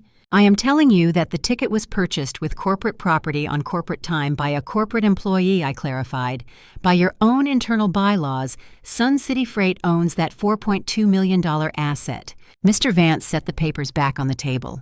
He interlaced his fingers again, staring at me with a mixture of suspicion and begrudging respect. "If this is true, Ms. Aria, why are you bringing this to us? Why not attempt to claim the funds yourself and fight the disciplinary action later?" "Because I am currently embroiled in a civil lawsuit," I explained, keeping my tone objective. "My brother, an unemployed mechanic, stole the physical ticket from my desk the day after the draw. He has preemptively filed a fraudulent suit claiming I gifted it to him. He secured an injunction, and the payout is currently frozen by the Texas Lottery Commission." I leaned forward, mirroring his posture. "I do not have the financial resources to fight a protracted legal battle against a man who is willing to commit perjury. He is attempting to starve me out in civil court, banking on the fact that I will run out of money to pay my legal fees and surrender the ticket." I pushed the encrypted flash drive closer to the center of the table. But my brother does not know about the petty cash log, I continued. He does not know about the serial numbers, the affidavit, or the specific corporate clauses governing the transaction. I am the only person who possesses the physical evidence linking the purchase of that ticket directly to your company ledger. I hold the key that unlocks a $4 million asset that currently belongs to you. Mr. Navarro sat back heavily in his chair. He looked at the flash drive, then at his chief counsel. The calculation in his eyes was transparent. He was weighing the cost of a legal battle against the massive windfall sitting on his conference table. "What are your terms?" Mr. Vance asked quietly. He did not posture. He did not threaten. He recognized leverage when he saw it, and he knew I held the winning hand. I want a formal, legally binding contract drafted by the end of the day. I outlined my demands, rehearsed and uncompromising. First, I require total immunity from any civil or criminal liability regarding the initial misappropriation of the petty cash funds. The internal investigation is closed and my record is wiped clean.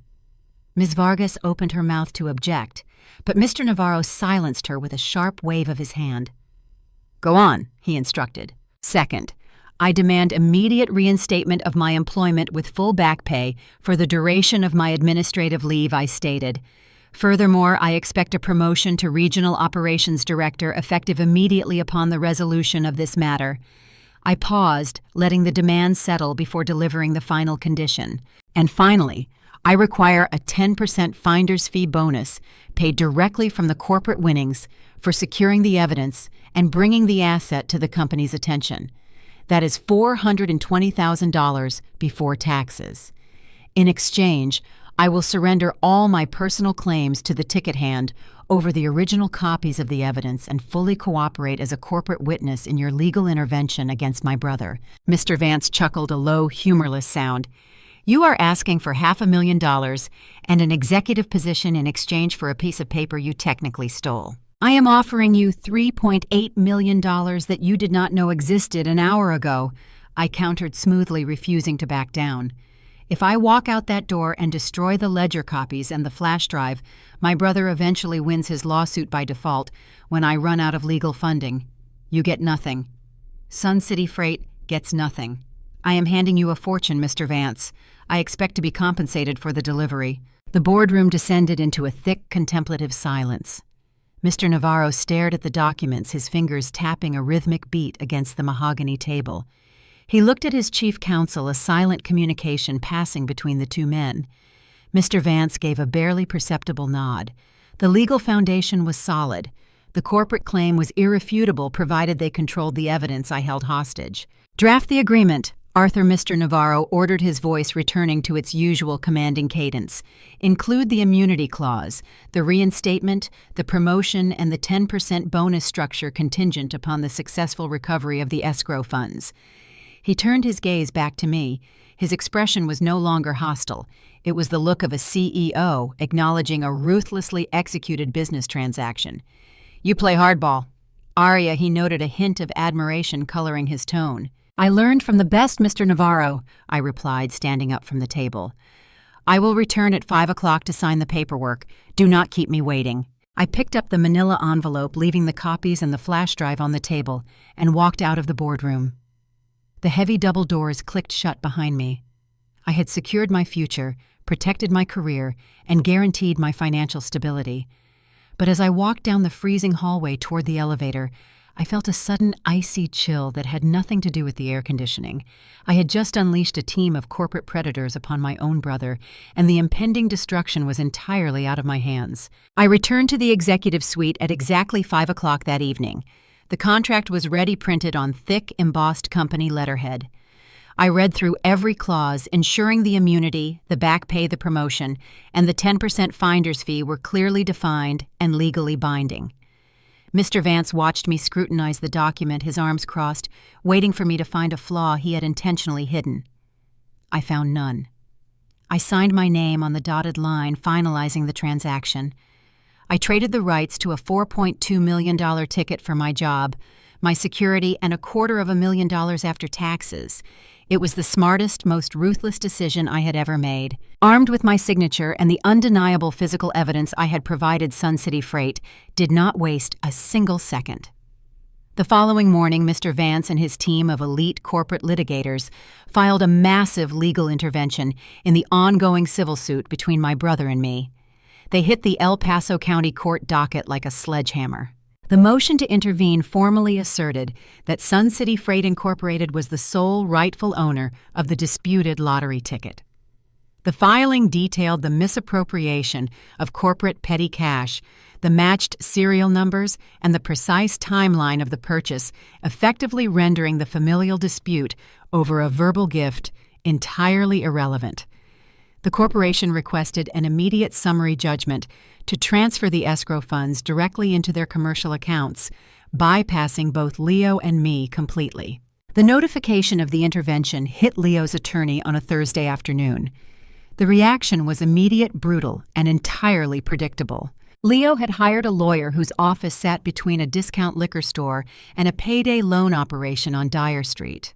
This man thrived on low-level civil disputes, personal injury claims, and bullying underfunded individuals into quick settlements. He operated on a contingency fee basis, meaning he only got paid if Leo won the $4 million. He had assumed he was fighting a broke, desperate sister who would eventually fold under the financial pressure of a prolonged discovery phase. He was entirely unprepared to fight a multi-million-dollar corporation backed by a legal team that billed by the minute and possessed unlimited resources. The literal second the corporate motion appeared on the docket, the plot twist arrived with devastating speed. Leo's attorney abandoned him. The sleazy lawyer reviewed the comprehensive evidence submitted by Sun City Freight, the serial logs, the bodega affidavit, the security footage, and recognized immediately that the fabricated narrative of a familial gift was dead in the water. He saw the corporate behemoth entering the arena and knew he was hopelessly outgunned. He could not afford to sink hundreds of billable hours into a trial he was mathematically guaranteed to lose, especially against a legal team that would undoubtedly pursue sanctions for filing a frivolous and fraudulent lawsuit. Proving there is zero loyalty among thieves, the lawyer filed an emergency motion to withdraw as Leo's counsel citing irreconcilable differences and a breakdown in the attorney-client relationship. The judge granted the withdrawal almost immediately. Leo was left entirely alone. He was standing in the middle of a legal battlefield, completely disarmed, facing a phalanx of corporate predators. The trap I had built closed around him with a resounding metallic snap. I received the update via a brief clinical email from Mr. Vance on Friday morning. The message contained a copy of the withdrawal motion and a notice that Leo was now required to secure new representation within 10 days or proceed pro se representing himself in the civil proceedings. I sat at my kitchen table reading the email over and over again. The irony of the situation was sharp and unforgiving. During our confrontation at the freight office weeks earlier, Leo had scoffed at my hesitation. He had sneered confidently, declaring, "The big guys always crush the little guys in court, Aria. You have to take what is yours." He had used that exact justification to rationalize stealing from his own sister, believing he was the predator in the scenario. Now his own cynical philosophy was being executed against him with surgical precision. He was the little guy isolated and vulnerable, about to be crushed under the massive, indifferent weight of corporate litigation. He had tried to manipulate the legal system to steal my future, and instead he had summoned a monster that was actively dismantling his life. Have you ever watched someone dig their own grave knowing you hold the shovel they desperately need? Drop a comment if you think Leo is about to get exactly what he deserves. The reality of his isolation quickly set in. I knew Leo's financial situation intimately. He was drowning in debt from the failed auto shop. He had maxed out his remaining credit cards and taken on predatory payday loans just to pay the initial retainer fees for his now-departed attorney. He did not have the capital to hire a reputable defense team to fight Sun City Freight. High-caliber corporate litigators required massive upfront retainers, often upwards of $50,000, just to review a case of this magnitude. Leo was radioactive. No lawyer operating on a contingency basis would touch a case where the opposing counsel held irrefutable physical evidence of corporate ownership and perjury. He was trapped. He could not afford to fight, but the corporate intervention meant he could not simply drop the lawsuit and walk away without severe consequences. By dragging a corporation into court under false pretenses, he had exposed himself to a devastating countersuit for legal fees and damages. I spent the weekend feeling a strange, unsettling mixture of vindication and profound sorrow. I had secured my own survival, but achieving that security required me to initiate the total destruction of my brother. The plastic model cars we used to build in our father's garage felt like artifacts from a different lifetime, relics of a sibling bond that had been irrevocably shattered by greed and entitlement. On Monday morning, my phone rang. It was an unfamiliar number, an El Paso area code I did not recognize. I answered cautiously, expecting another aggressive collection agency calling about my own mounting debts. "Aria, is that you?" The voice was thin, ragged, carrying a desperate, almost manic edge. It was Leo. He was calling from a borrowed phone, likely avoiding my blocked contact status on his own device. "Leo," I said, keeping my voice neutral, offering no opening for manipulation. "We are not supposed to be speaking. I do not have a lawyer anymore, Aria." He choked out, the panic vibrating through the speaker. He quit. He just filed some paperwork and stopped returning my calls. He left me hanging. "I know," I replied simply. "I received the notice." "You have to help me," he pleaded, his voice breaking. "These corporate lawyers, they are burying me in paperwork. They sent over a discovery request demanding my bank records, my loan histories, everything. They are talking about seeking sanctions. I cannot afford to hire anyone else. I do not have a dollar to my name." He was expecting me to save him. He was relying on the decades of familial conditioning that dictated I absorb the impact of his failures.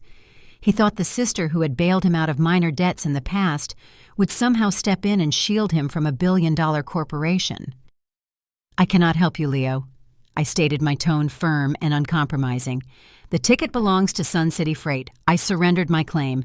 I do not control the lawsuit anymore.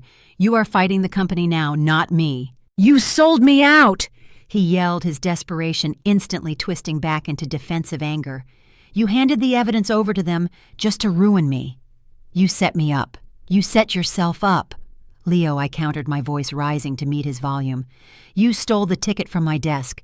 You hired a lawyer. You filed a fraudulent lawsuit and lied about a verbal gift. You started a war assuming I was too weak to fight back. I just found a bigger army." I hung up the phone before he could respond. I set the device face down on the table, my hands trembling slightly from the confrontation. The finality of the conversation hung heavy in the room. There was no going back. The corporate machine had been activated, and it was preparing to drag my brother into a deposition room where his lies would finally be systematically dismantled. 2 weeks after Leo's lawyer abandoned him, the mandatory deposition took place. Because Leo had failed to secure new legal representation within the court-mandated window, he was forced to appear pro se, representing himself against the full weight of Sun City Freight's legal department. The deposition was not held in a courtroom. It took place in a sterile, aggressively air-conditioned conference room on the 42nd floor of a downtown El Paso office building, leased specifically by Mr. Vance for off-site legal proceedings. The room smelled of harsh lemon cleaner and expensive leather. A long rectangular glass table dominated the space, surrounded by heavy ergonomic chairs. A court reporter sat quietly in the corner, her fingers hovering over a stenography machine, ready to capture every word spoken under oath. I arrived early, escorted by a junior associate from Mr. Vance's team. I was not there as a plaintiff. I was present solely in my capacity as a cooperating corporate witness, fulfilling the terms of the immunity contract I had signed. I took a seat near the back of the room, positioning myself slightly outside the immediate line of fire. Mr. Vance and his lead litigator, a sharp-featured woman named Ms. Caldwell, sat at the head of the glass table. They arranged thick, neatly tabbed binders in front of them, projecting an aura of cold, terrifying competence. At precisely 10 o'clock, the heavy oak door opened. Leo walked in. He wore an ill-fitting dark gray suit that looked like it had spent the last 5 years crushed in the back of a closet. The collar of his shirt was slightly frayed, and he carried a cheap faux leather briefcase that bulged with unorganized papers. He was sweating heavily despite the freezing temperature of the room. The dark circles under his eyes were more pronounced than ever, contrasting sharply with the arrogant, forced swagger he attempted to project as he walked toward the table. He sat down opposite Ms. Caldwell, dropping his briefcase onto the glass surface with a loud, clumsy thud. He glanced over at me, sitting quietly in the background. For a brief second, his facade cracked, revealing the panicked, cornered animal underneath, but he quickly rearranged his features into a mask of smug defiance. He truly believed he was still fighting the battle he had initiated weeks ago.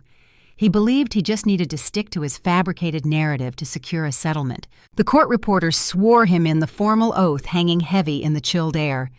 Mr. Vance yielded the floor to Miss Caldwell. She did not raise her voice. She did not adopt an aggressive posture. She began the deposition with a calm, surgical precision, walking Leo through his basic biographical information and establishing his current financial status, quietly boxing him into a corner regarding his desperate need for capital. Let us turn our attention to the events of Tuesday, August 14th. Ms. Caldwell continued, her tone smooth and conversational. You have asserted in your initial civil filing that your sister, the corporate witness present today, verbally gifted you a lottery ticket worth $4.2 million. Is that correct? Leo adjusted his tie, leaning back in his chair. Yes, that is correct. I visited her at the freight office. We discussed my financial situation regarding the loss of our father's auto shop. She felt a deep sense of familial obligation and handed me the ticket, explicitly stating she wanted me to rebuild the family legacy. He delivered the lie with practiced confidence. He had clearly rehearsed the narrative, polishing the fabricated emotional beats to sound as convincing as possible. He looked across the table at the corporate lawyers, a faint, arrogant smirk playing on his lips. He thought he was outsmarting them. He thought his emotional familial narrative would easily overpower whatever bureaucratic arguments they intended to present. The dramatic irony in the room was almost suffocating. Sitting in the back, I knew exactly what was inside the thick tabbed binders resting in front of Ms. Caldwell. I knew the trap had already been set and the spring was tightly coiled. Watching my brother act smug, believing he was successfully manipulating a billionaire corporation, created a deep, painful tension in my chest. And you maintain that this ticket was her personal property to give? Ms. Caldwell asked, tilting her head slightly, offering him enough rope to hang himself. Of course, Leo scoffed, rolling his eyes. She bought it during her lunch break. It was her ticket. She gave it to me. She only changed her mind later when she realized exactly how much money it was worth. Seller's remorse, plain and simple. Miss Caldwell nodded slowly, a predator acknowledging the prey walking directly into the snare. She reached for the thick binder in front of her and flipped it open to a specific flagged tab. Mr. Leo, she began, her voice dropping a fraction of an octave, shedding the conversational tone entirely. Are you aware of the operational protocols governing the dispatch petty cash lockbox at Sun City Freight? Leo frowned, his smug expression faltering slightly. What does petty cash have to do with my sister giving me a gift? Please answer the question, Ms. Caldwell instructed firmly. Are you aware that every $20 bill removed from that lockbox must have its serial number logged in a corporate ledger? Leo shifted uncomfortably in his chair.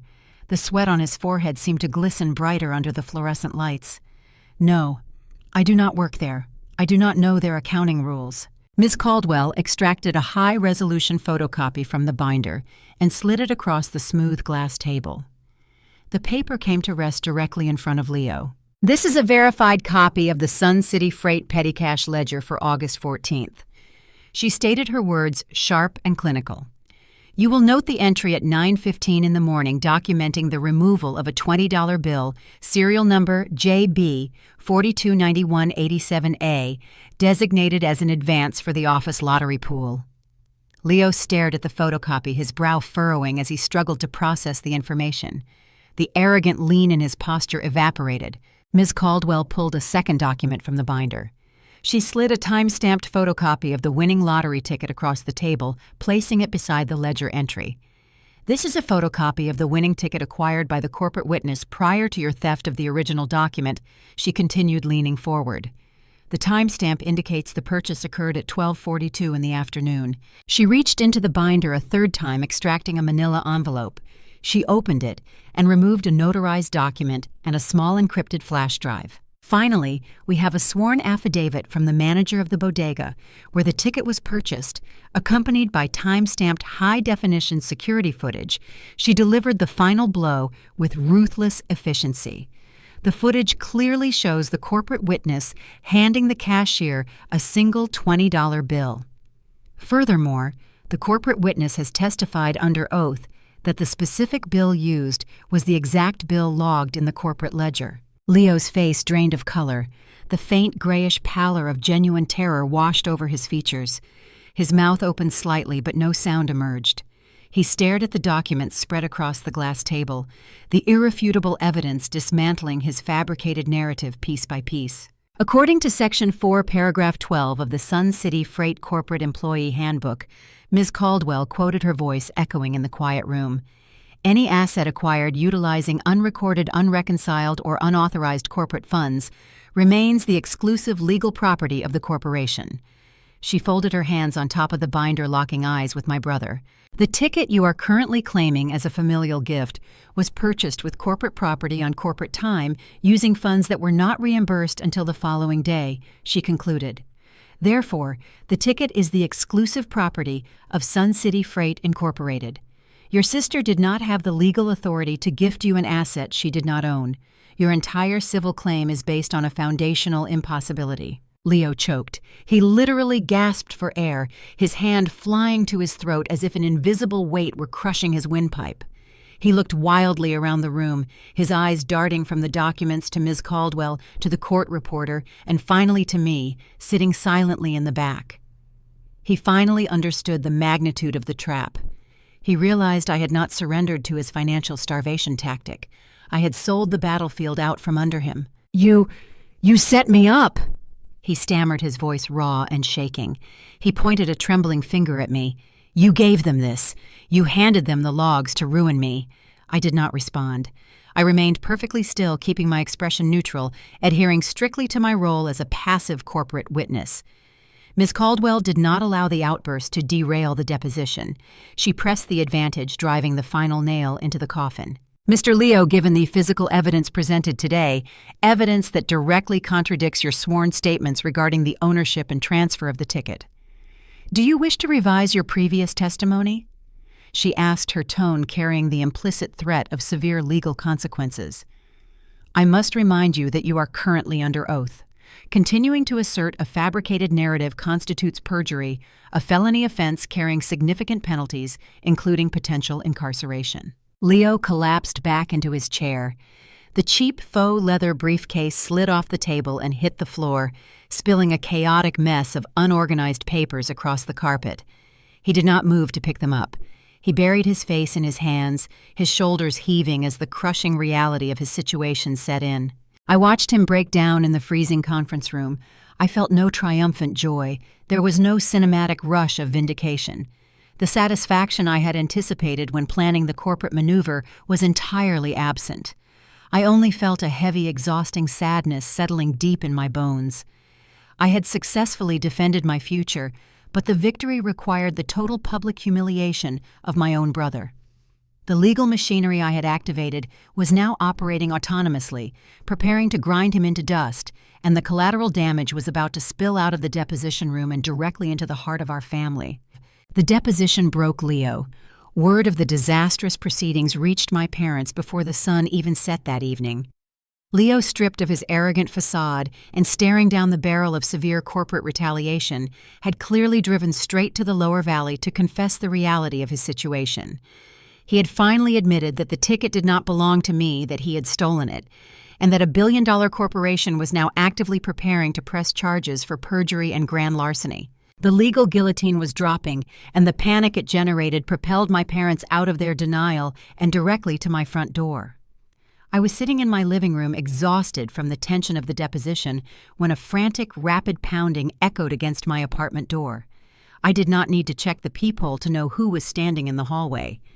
I unlocked the deadbolt and pulled the door open. My mother and father stood on the welcome mat. They looked awful. The defensive, self-righteous posture they had worn during the ambush at the family dinner was entirely gone. My mother's face was streaked with tears, her eyes red and swollen. My father looked pale.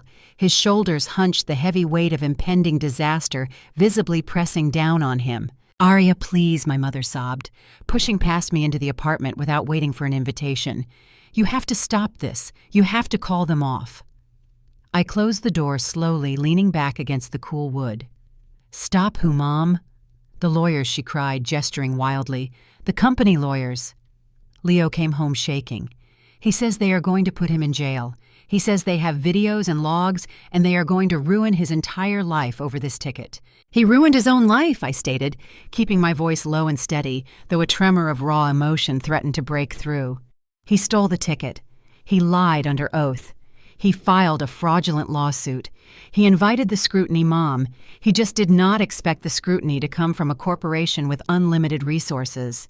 My father stepped forward, his hands raised in a placating gesture. "Aria, mija, we understand you are angry.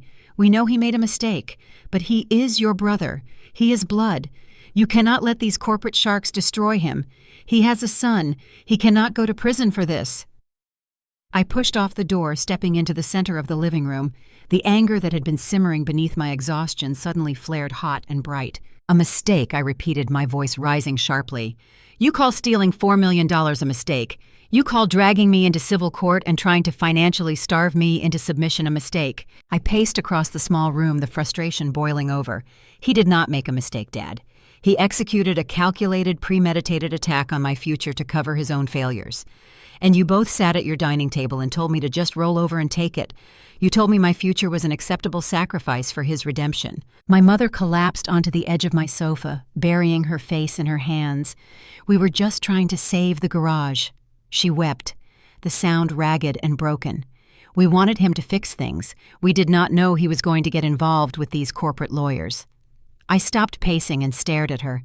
The profound disconnect in her logic was staggering. "He did not get involved with corporate lawyers," I yelled, my composure shattering completely. "I got involved with corporate lawyers. I brought them into the fight." My father stared at me, his brow furrowing in confusion. "What do you mean you brought them in?" I took a deep, shaky breath, fighting the urge to cry. The emotional fallout was devastating, a raw, messy collision of grief and fury. "Leo hired a sleazy lawyer to choke me out in civil court," I explained, my voice cracking under the strain. "He knew I did not have the money to fight a long discovery battle. He was trying to bankrupt me so I would surrender the ticket. I was drowning. You both left me to drown." I pointed a trembling finger at my father. "So I found a bigger army. I went to the CEO of Sun City Freight. I handed them the petty cash logs and the bodega security footage. I proved the ticket was bought with company money. I traded the rights to that ticket in exchange for immunity, my job back, and a percentage of the winnings." My mother looked up from her hands, her expression a mask of pure horror. "You sold him out to your boss." "I sold the ticket to my boss," I corrected fiercely. "I gave them the asset that Leo stole, and now Sun City Freight owns that ticket. Not me, not Leo, the corporation." The reality of the situation finally seemed to penetrate their panic. The desperate hope that I could simply call off the dogs evaporated, replaced by a cold, terrifying understanding of the mechanics I had activated. "Then call your boss," my father pleaded, stepping toward me, a desperate urgency in his tone. "Tell him you made a mistake. Tell him you want the ticket back. Offer to give him his money back. Tell him Leo will apologize. Just call him and make it stop." "I cannot make it stop, Dad," I screamed, tears finally spilling over my eyelashes, hot and frustrating. "Do you not understand? I signed a legally binding contract with a billion-dollar corporation. I surrendered all personal claims to that asset. I am just a cooperating witness now. I have no authority over the lawsuit. I have no power to stop their legal team. The train has left the station, and it is heading straight for Leo." "Aria, please," my mother wailed, sliding off the sofa onto her knees. She grabbed my hand, her grip surprisingly strong. "You have to save him. He is your brother. He is all we have left of your father's legacy." I looked down at my mother kneeling on my living room floor, begging me to save the golden son from the consequences of his own arrogance. It was a pathetic, agonizing sight. My heart ached for her pain, but the ache was eclipsed by a profound exhaustion-driven anger. I pulled my hand out of her grip, stepping back. "Do not put this on me," I said, my voice dropping to a harsh, ragged whisper. Do not you dare stand in my apartment and act like I am the villain for surviving the war you allowed him to start." I looked back and forth between my parents. The decades of enabling the endless excuses, the blind loyalty that had poisoned our family dynamic, it had all culminated in this disastrous moment. "You spent his entire life protecting him from the consequences of his actions." I continued the truth, pouring out unfiltered. "You let him steal from the register when he was a teenager, and Dad took the blame. You let him leverage the garage into bankruptcy and blame the economy. You let him steal from me, and you told me to be the bigger person. You built this monster mom. You taught him he was untouchable." My father looked away, a tear sliding down his weathered cheek. "Well, he touched the wrong asset," I stated, wiping my own face. "He stole from a corporation that does not care about his childhood trauma or his failing garage. They do not care about the family name. They care about their property, and they are going to crush him to get it back." I walked over to the front door and pulled it open, gesturing toward the hallway. I cannot stop the lawyers. I cannot save him. And even if I could, I would not. I am done setting myself on fire to keep Leo warm. My parents stared at me, the finality of my statement hanging in the air. The realization that their daughter was no longer willing to be the sacrificial lamb was a heavy, bitter pill to swallow. My mother slowly pushed herself up from the floor, leaning heavily on my father's arm. They walked toward the door, moving like people carrying an unbearable burden. They did not say goodbye. They just walked out into the hallway, their silence a stark admission of defeat. I closed the door, listening to their footsteps recede down the corridor, knowing the worst was yet to come. The corporate trap had snapped shut, the family was shattered, and the final reckoning in the courtroom was looming on the horizon. The culmination of our legal warfare did not take place in a grand setting. It happened on a Tuesday morning in a cramped wood-paneled hearing room on the 3rd floor of the El Paso County Courthouse. The air smelled of industrial floor wax and old paper. The dull hum of the municipal cooling system provided a monotonous soundtrack to the profound destruction about to unfold. I took a seat in the gallery 2 rows behind the polished wooden table occupied by Sun City Freight. Mr. Vance and his lead litigator, Miss Caldwell, sat with immaculate posture. They wore pristine, tailored suits, projecting the quiet, lethal confidence of apex predators who had successfully cornered a wounded animal. They had arranged their thick, neatly tabbed evidence binders in front of them with geometric precision. Leo sat entirely alone at the plaintiff table. Without his sleazy strip mall attorney to guide him, he looked remarkably small. He wore the same ill-fitting dark gray suit he had worn to his disastrous deposition. The fabric was wrinkled, and the collar of his shirt looked damp with nervous sweat. He clutched a messy, disorganized stack of printed emails and text messages, frantically shuffling through the papers. He was preparing to argue against a mountain of irrefutable corporate evidence using nothing but familial grievances. The dark bags under his eyes broadcasted weeks of sleepless terror. The heavy door behind the bench swung open, and Judge Harrison entered the room. He was an older, pragmatic man with an expression of permanent exhaustion. He did not waste time with pleasantries. He took his seat, adjusted his reading glasses, and opened the thick file binder provided by Sun City Freight. "We are here to review the motion for summary judgment filed by the intervener Sun City Freight Incorporated." Judge Harrison stated, his voice echoing flatly across the room.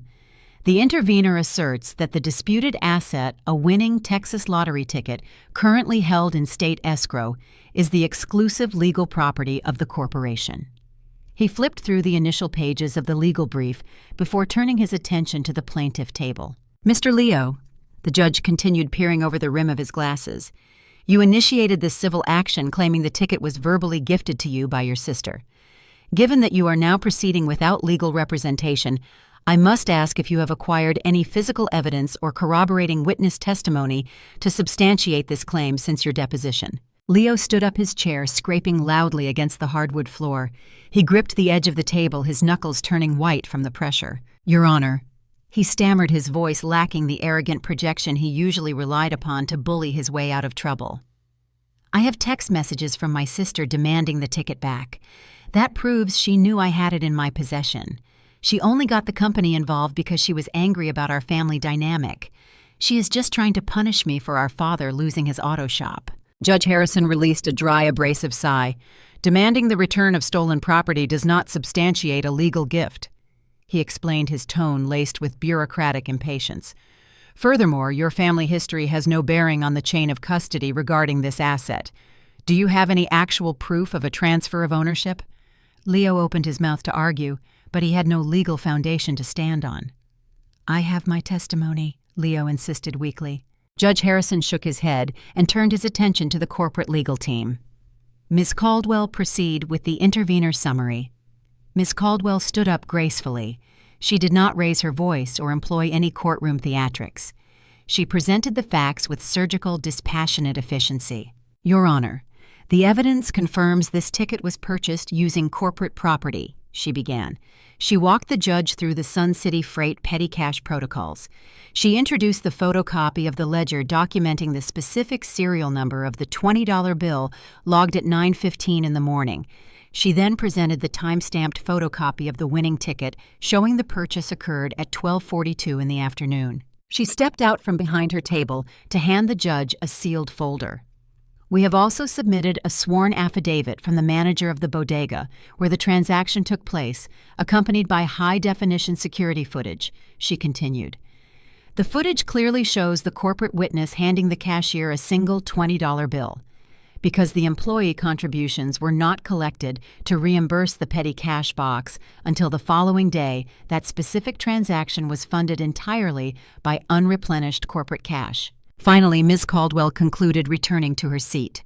We submit Section 4, Paragraph 12 of our Corporate Employee Handbook. This clause explicitly dictates that any asset acquired utilizing unrecorded, unreconciled, or unauthorized corporate funds remains the exclusive legal property of the corporation. The asset belongs to Sun City Freight. Leo sank back into his chair, the remaining color draining from his face. He watched Ms. Caldwell lay the evidence out, finally realizing the impenetrable strength of the corporate argument. The entire review process took less than 5 minutes. It was a terrifyingly brief window of time to dismantle a man's future. The evidence presented by the intervener is comprehensive and irrefutable. Judge Harrison announced, closing the binder with a decisive snap. The physical documentation clearly establishes that the asset was acquired utilizing corporate property. The plaintiff's claim of a verbal gift is unsubstantiated and directly contradicted by the sworn testimony and material evidence. He looked directly at Leo, offering no leniency. The motion for summary judgment is granted, the judge ruled. The plaintiff's claim to the asset is dismissed entirely with prejudice. The Texas Lottery Commission is hereby ordered to release the escrow funds directly to the commercial accounts of Sun City Freight Incorporated. Leo slumped forward, burying his face in his hands. The $4.2 million he had stolen, the fortune he had banked his entire redemption upon, officially evaporated. He had lost everything he thought he had gained. But the true payoff, the devastating twist that would ensure his total ruin, arrived immediately after. Ms. Caldwell remained standing. Your Honor, Sun City Freight has one additional motion before the court today. Judge Harrison nodded, signaling her to proceed. We are filing a motion for sanctions and the recovery of legal fees against the plaintiff, Ms. Caldwell, stated, her tone turning sharply punitive. The plaintiff initiated this civil action under false pretenses. He provided demonstrably false testimony under oath during his deposition. He filed a fraudulent claim that compelled my client to expend significant resources to protect its legal property from an unlawful seizure. We are requesting the court hold the plaintiff liable for the entirety of Sun City Freight legal expenses incurred during this intervention. Leo snapped his head up. He stared at Ms. Caldwell, sheer terror paralyzing his features. He understood the implications instantly. Corporate litigators billed out at astronomical rates, and they had spent weeks drafting interventions, attending depositions, and building an airtight case. Judge Harrison reviewed the secondary motion. He looked at the billing summary submitted by the elite corporate law firm. He looked back at Leo, his expression hardening. The court finds the plaintiff's actions to be an egregious abuse of the civil justice system. Judge Harrison declared, his voice carrying the full weight of judicial authority. Initiating litigation based on fabricated claims and committing perjury during discovery cannot be tolerated. You utilize this court to attempt to validate a theft. The motion for sanctions is granted. The judge picked up his pen and signed the order. The plaintiff is ordered to pay restitution for the intervenor legal fees in the amount of $148,500, the judge read aloud. The wooden gavel struck the sounding block with a sharp final crack. We are adjourned. Leo did not move. He sat frozen at the plaintiff table, staring blankly at the wood paneling. His brain seemed unable to process the magnitude of the financial destruction that had just been handed down. He had walked into the courthouse hoping to secure millions. He was walking out nearly $150,000 in debt to a corporate law firm that possessed the resources to garnish his wages and seize his assets for the rest of his natural life. I gathered my purse and exited the courtroom quietly. I slipped out before Mr. Vance or Miss Caldwell could turn around to engage me in conversation. I walked down the long, marble-tiled hallway of the courthouse, the sharp click of my heels echoing off the high ceilings. A few moments later, the heavy wooden doors of the hearing room burst open. Leo stumbled out into the hallway. His face was a ghastly shade of gray, flushed with the panicked sweat of a man realizing he had just been buried alive. He staggered toward the wall, bracing his hands against the cold marble to keep his legs from giving out. "No!"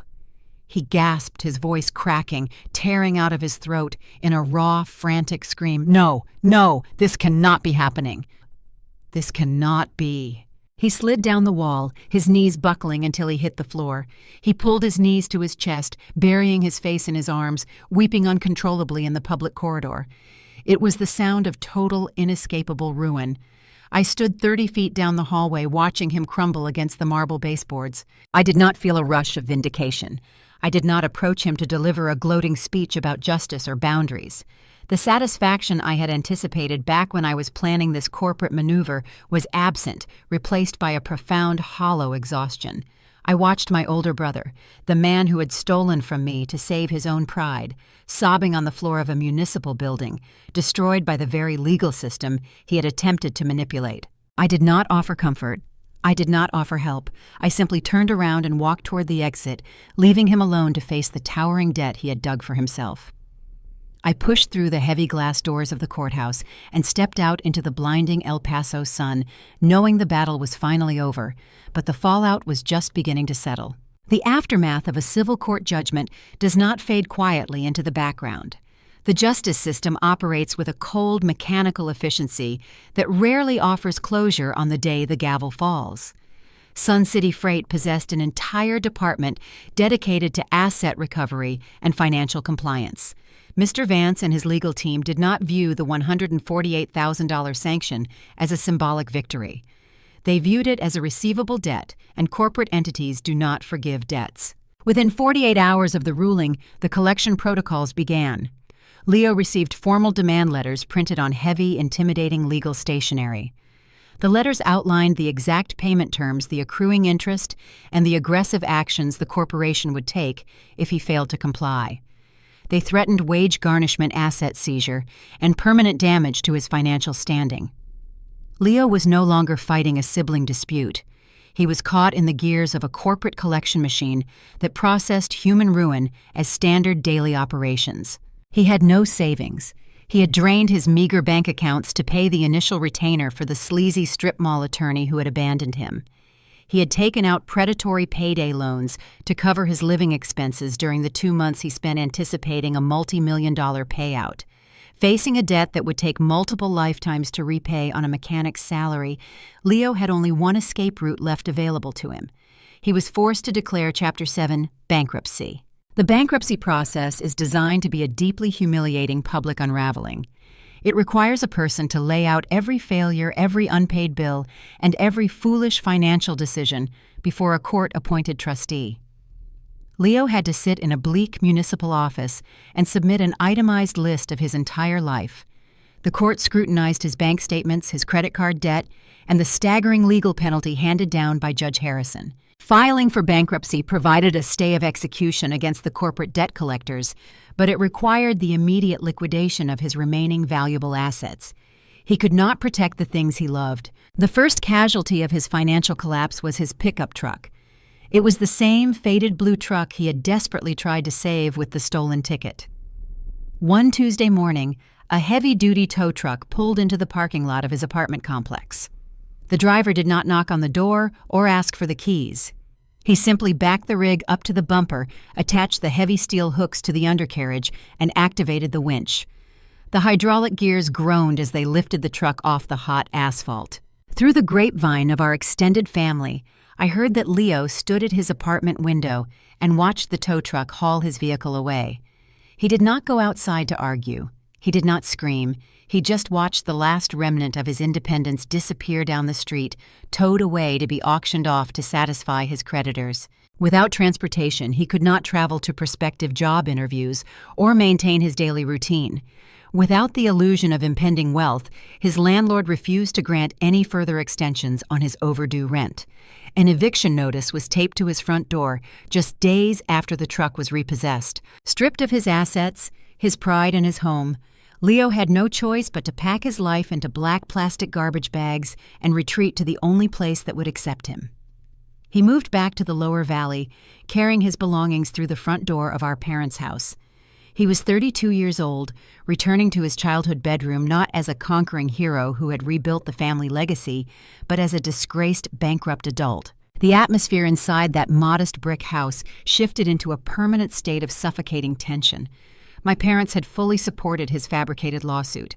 They had justified his theft, defended his lies, and encouraged his delusion. They had chosen the golden son, believing his redemption was worth sacrificing my future. Now they were forced to live with the daily agonizing reminder of their catastrophic misjudgment. Every time they looked at Leo eating cereal at their kitchen table or staring blankly at the television in the middle of the afternoon, they had to confront the reality of his failure. The house became a tomb of silent resentments.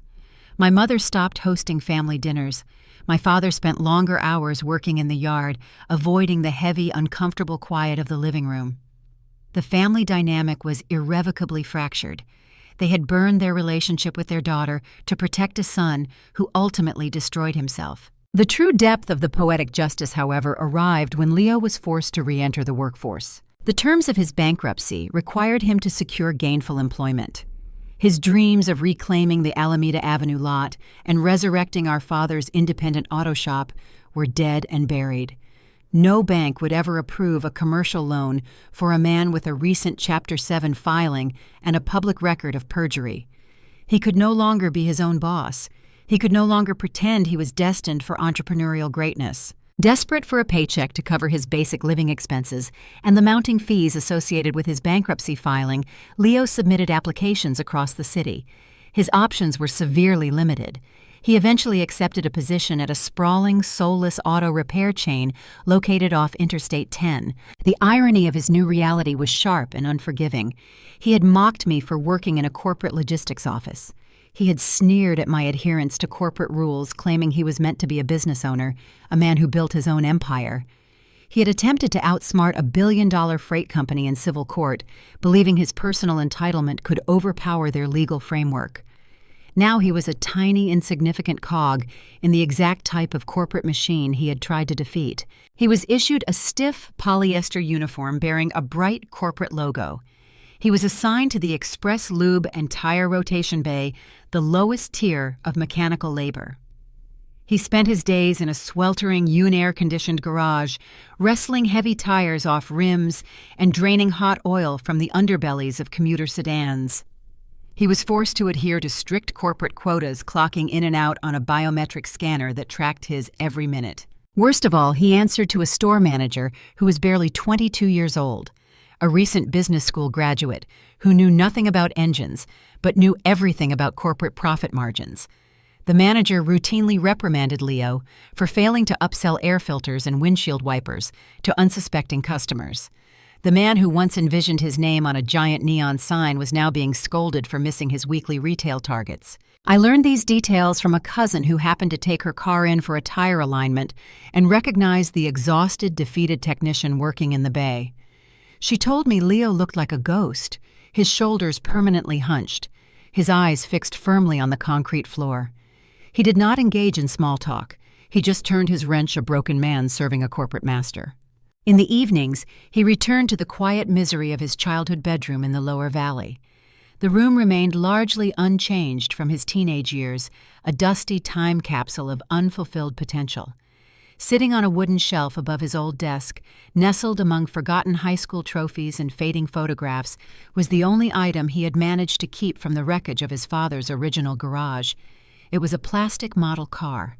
It was the same bright red model we had built together on a Sunday afternoon decades ago. The plastic was cracked near the rear fender. The cheap adhesive had yellowed with age, and the racing decals were peeling at the corners, curling inward. It sat there, gathering dust in the dim light of the bedroom.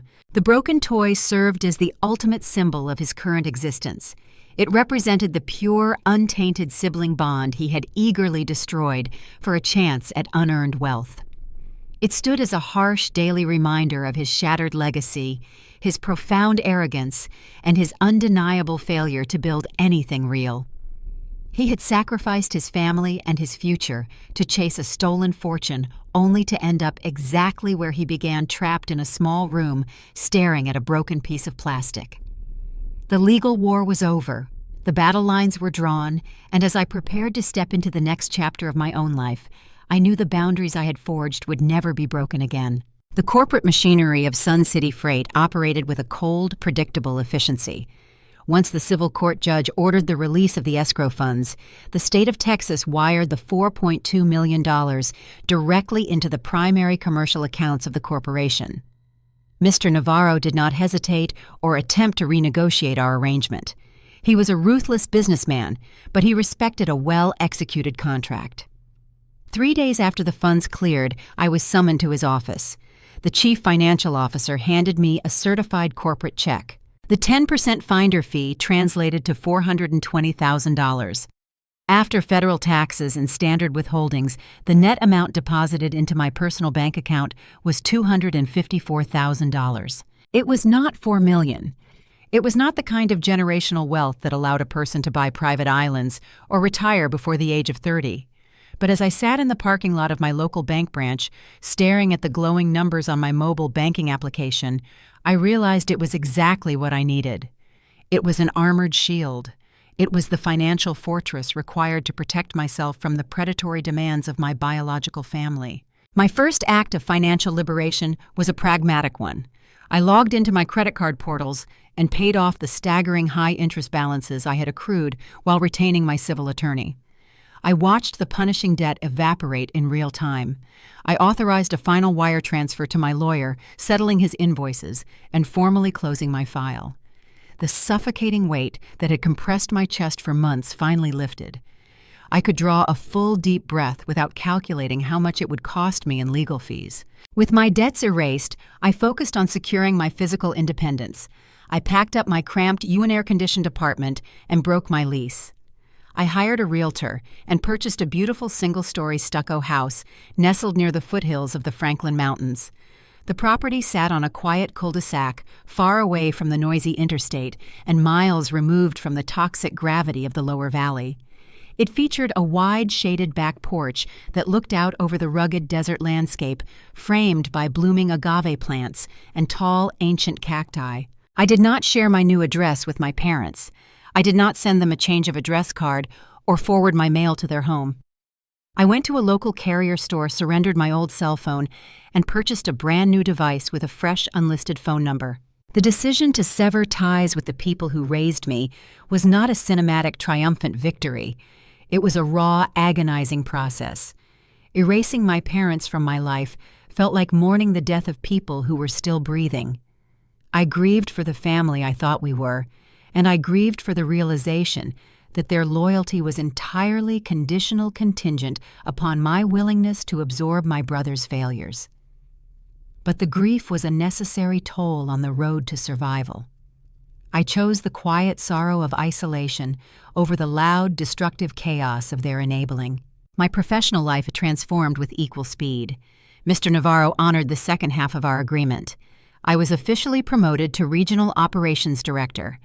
I vacated my old metal desk on the noisy dispatch floor and moved into a corner executive office with a polished mahogany desk and heavy glass doors. I thrived in the new position. The ordeal with my brother had stripped away my hesitation and forged a sharp, uncompromising edge to my management style. I restructured the routing department's optimized vendor contracts and streamlined our cross-border shipping protocols.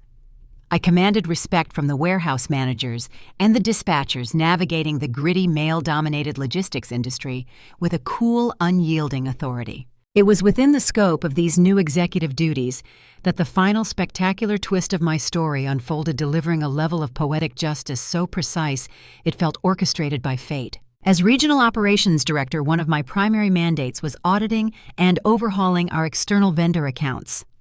Sun City Freight maintained a vast fleet of 300 regional delivery vans and heavy-duty trucks that required constant, rigorous maintenance. For years, the company had relied on a fragmented network of local mechanics, resulting in inconsistent repair times and unpredictable billing. I recognized the inefficiency. I drafted a proposal to consolidate our fleet maintenance under a single exclusive service contract with a national auto repair chain that possessed the infrastructure to handle our volume. Mr. Navarro approved the initiative without hesitation. I invited regional managers from several large corporate automotive chains into my boardroom to pitch for our business. I reviewed their proposals, negotiated their labor rates, and dictated the terms of the service level agreements.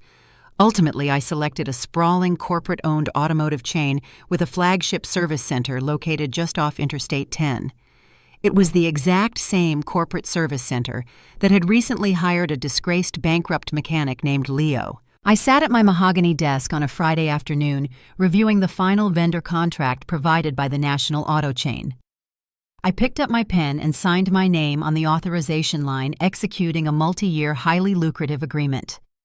With a single stroke of my pen, Sun City Freight became the most vital, high-priority client for that specific garage location.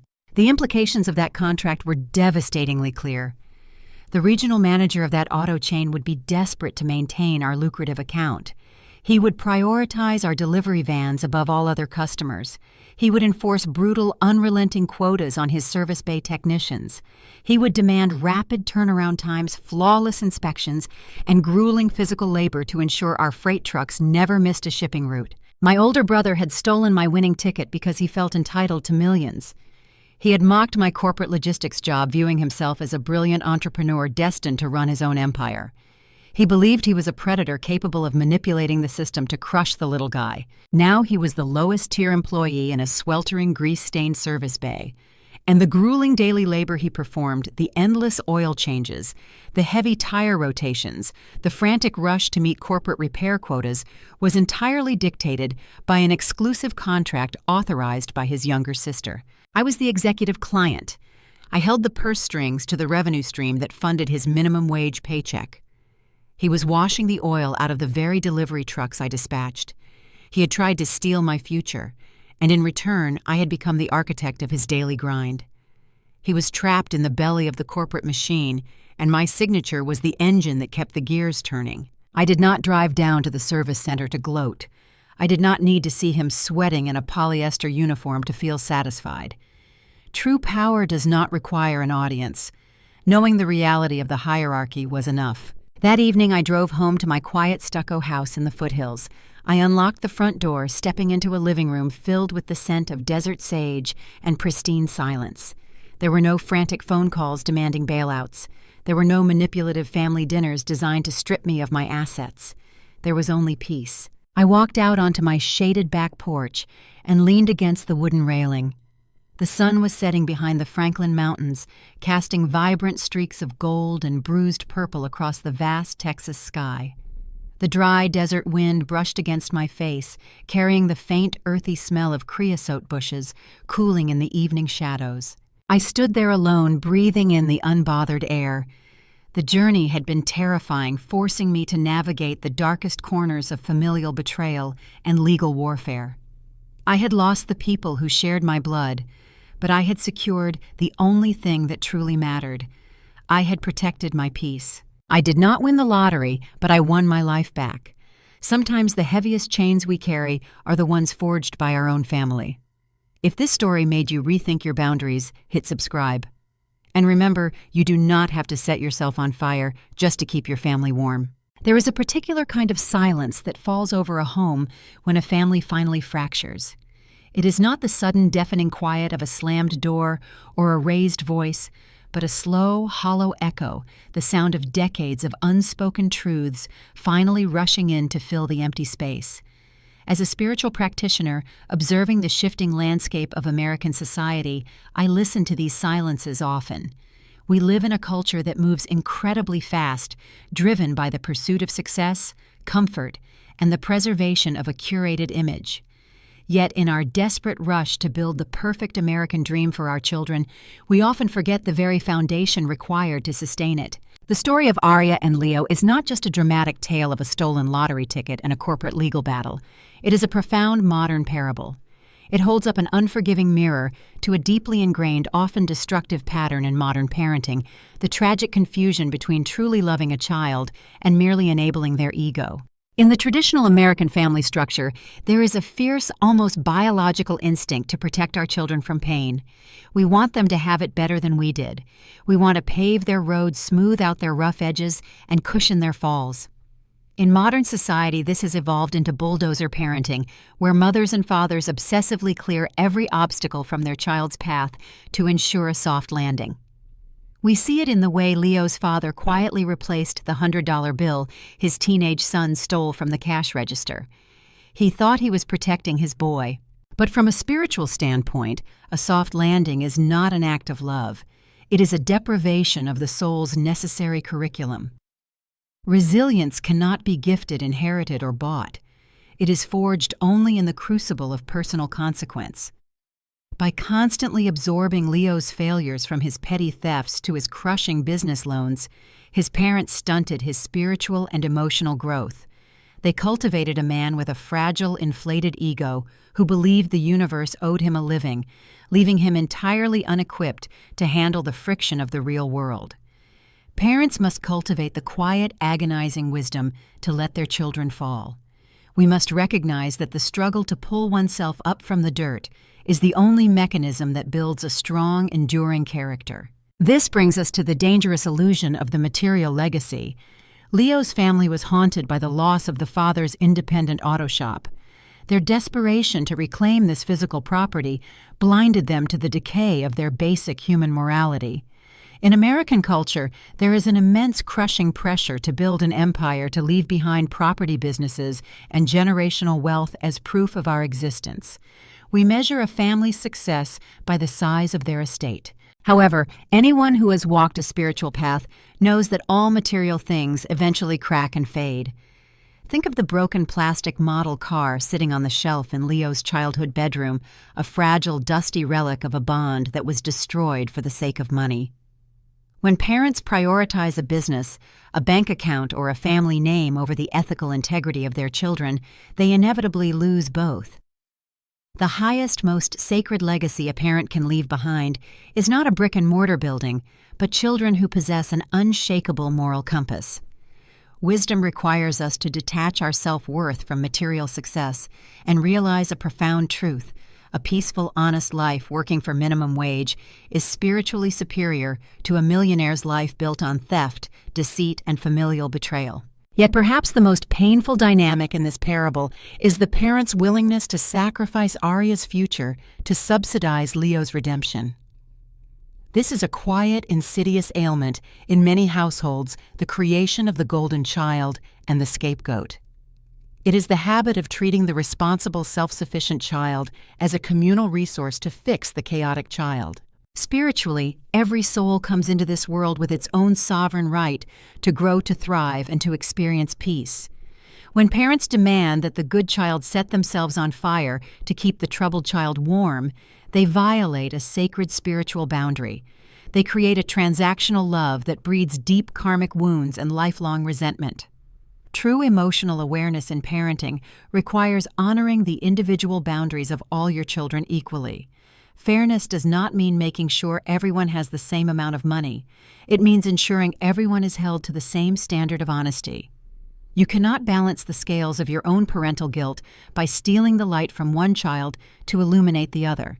Aria's ultimate decision to walk away to hand the stolen ticket over to a corporate machine and let her brother face the devastating legal consequences may seem cold to the conditioned mind.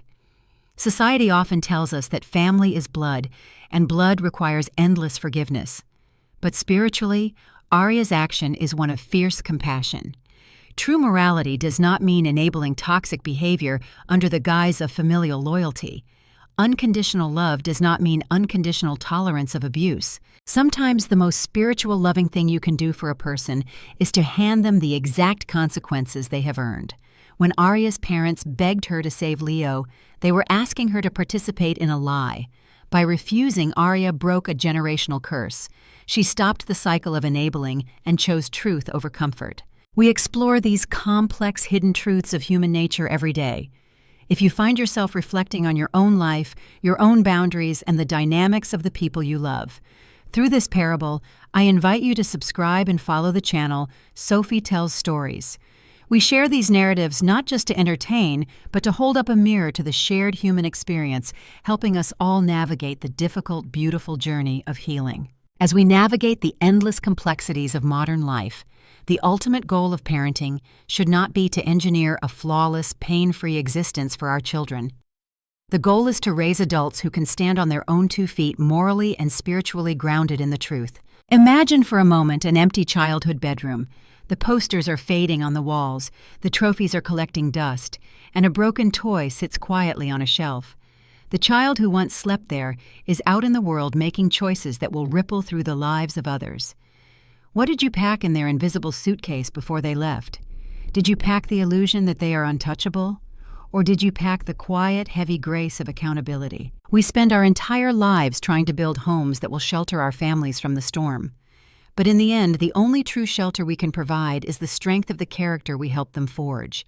The rest is just wood, glass, and paper waiting for the wind to blow.